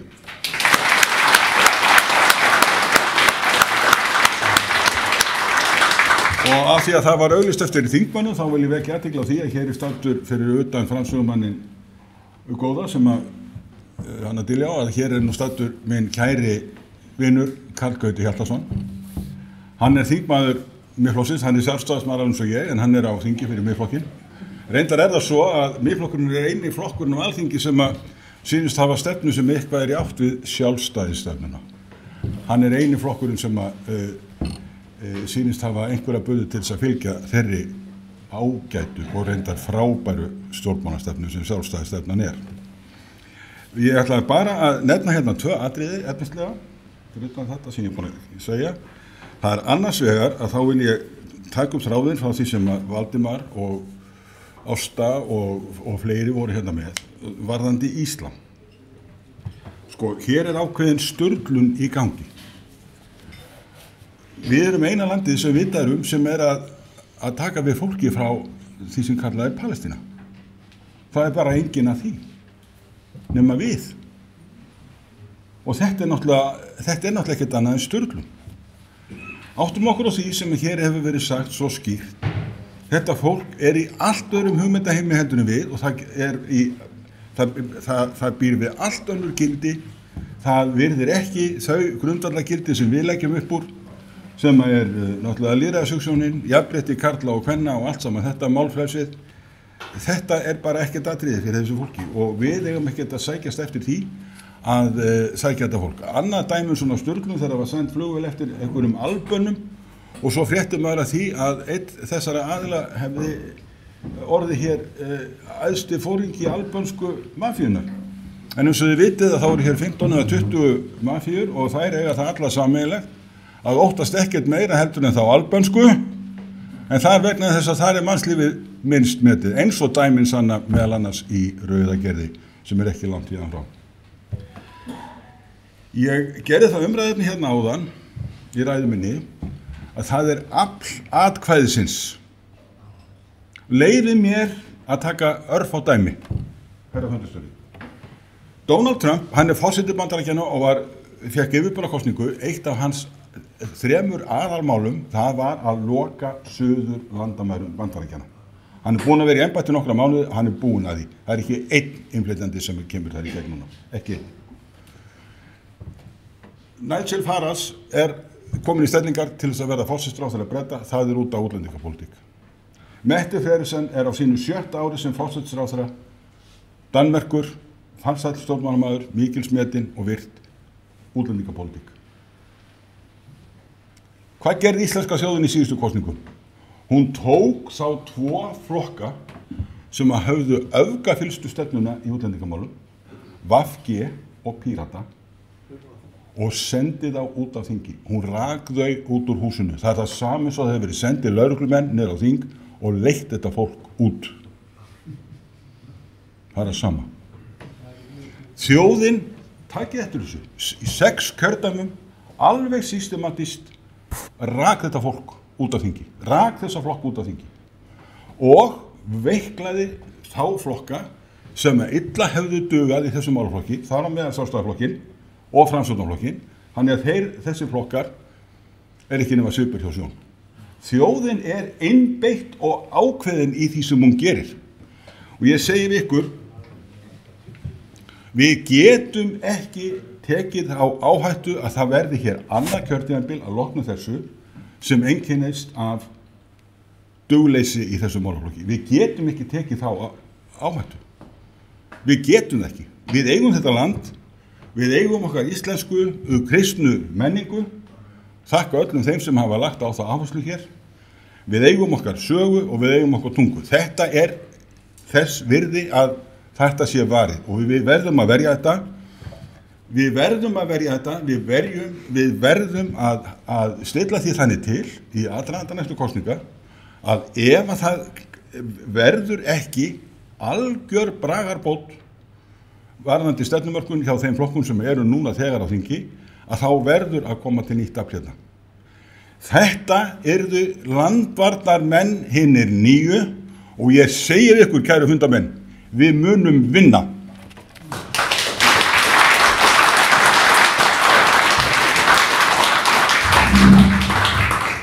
Áður ég gef Jóni Kára orðið til þess að slíta þessum fundi, þá leyfi ég mér að þakka fyrir hann. Fyrir allar ræðurnar 23 sem fluttar voru, og ég verð að segja það fundarstjóran til nokkurar afbötunar að Frelsi og fullveldi sem er aðili að þessum fundi er málfundafélag, og það var kannski ávísun á vandræði að fá formann málfundafélagsins til þess að stjórna fundinum, sem að ekki hvað síst var stofnað til þess að gefa mannum vettvang til að tala. Hér inni eru menn sem hafa starfað í ýmsum stjórnmálaflokkum, ímyndaði mér. Ég hef starfað allt of lengi í Sjálfstæðisflokknum. Það er nú komin hálf öld síðan ég viltist þar inn. Og núna síðustu 20 árin þá hef ég setið fundi hjá flokknum mínum, aftur og aftur, sem að stóð ekki 2 tíma eins og þessi, heldur alltaf 4 tíma, þar sem að aðkomnir forystumenn Sjálfstæðisflokksins, ég tala úr því samhengi, komu formaður, varaformaður, þingmenn og héldu 3-4 kortera ræður það sem að var að gerast á þingi og allir vissu Síðan var mannum gefinn kostur á því að koma með fyrirspurnir eða athugasemdir. Og ég fyrir löngu búinn að fá svo upp í kok af svoleiðisfundum að ég og nokkrir sem að leið svipað hlupum til og stofnuðum Frelsi og fullveldi sem málfundafélag, sem vettvang. Og það það sem að mér verst gert, það að taka orðið af mönnum. Ég geri það helst ekki. Og þetta afsökunarræða mín fyrir slælegri fundarstjórn, en ég segi ykkur hins vegar til viðbótar þetta, að mér alveg sama þó þið skammið mig, því eins og þið vitið þá sér ekki á svörtu og það mikill kostur. Jón, gjörðu svo vel. Ég þakka fyrir fundin og þolum að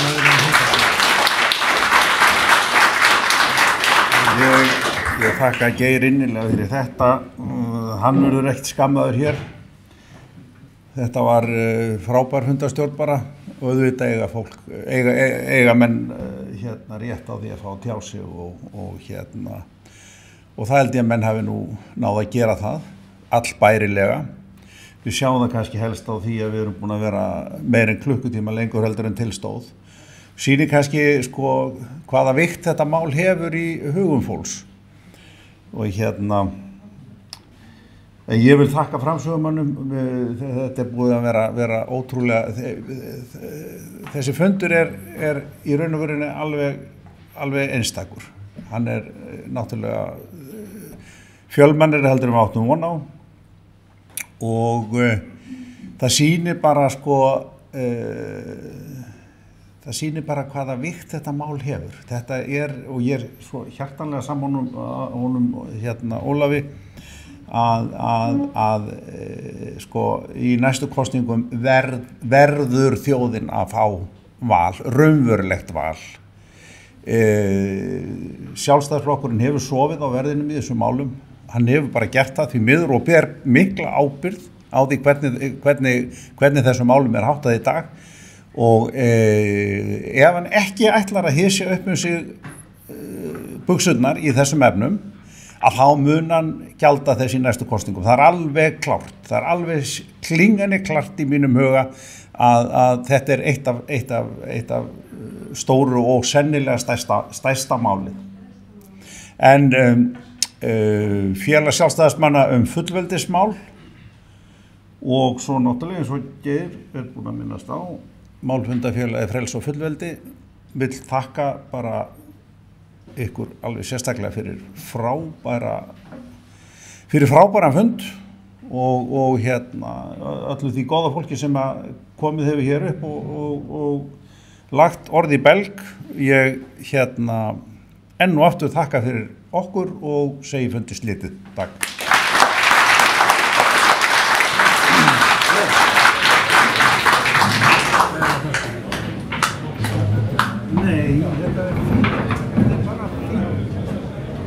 þetta, ég veit það alltaf að vera kvart yfir því að fólk hafa ekki, komist ekki að svo, við sjáum fórstu sjálfstæðarflokk sem er búin að klappa þann stein og núna komið hér og dósar eða yfir manni og sagt svona, það er hlutirnir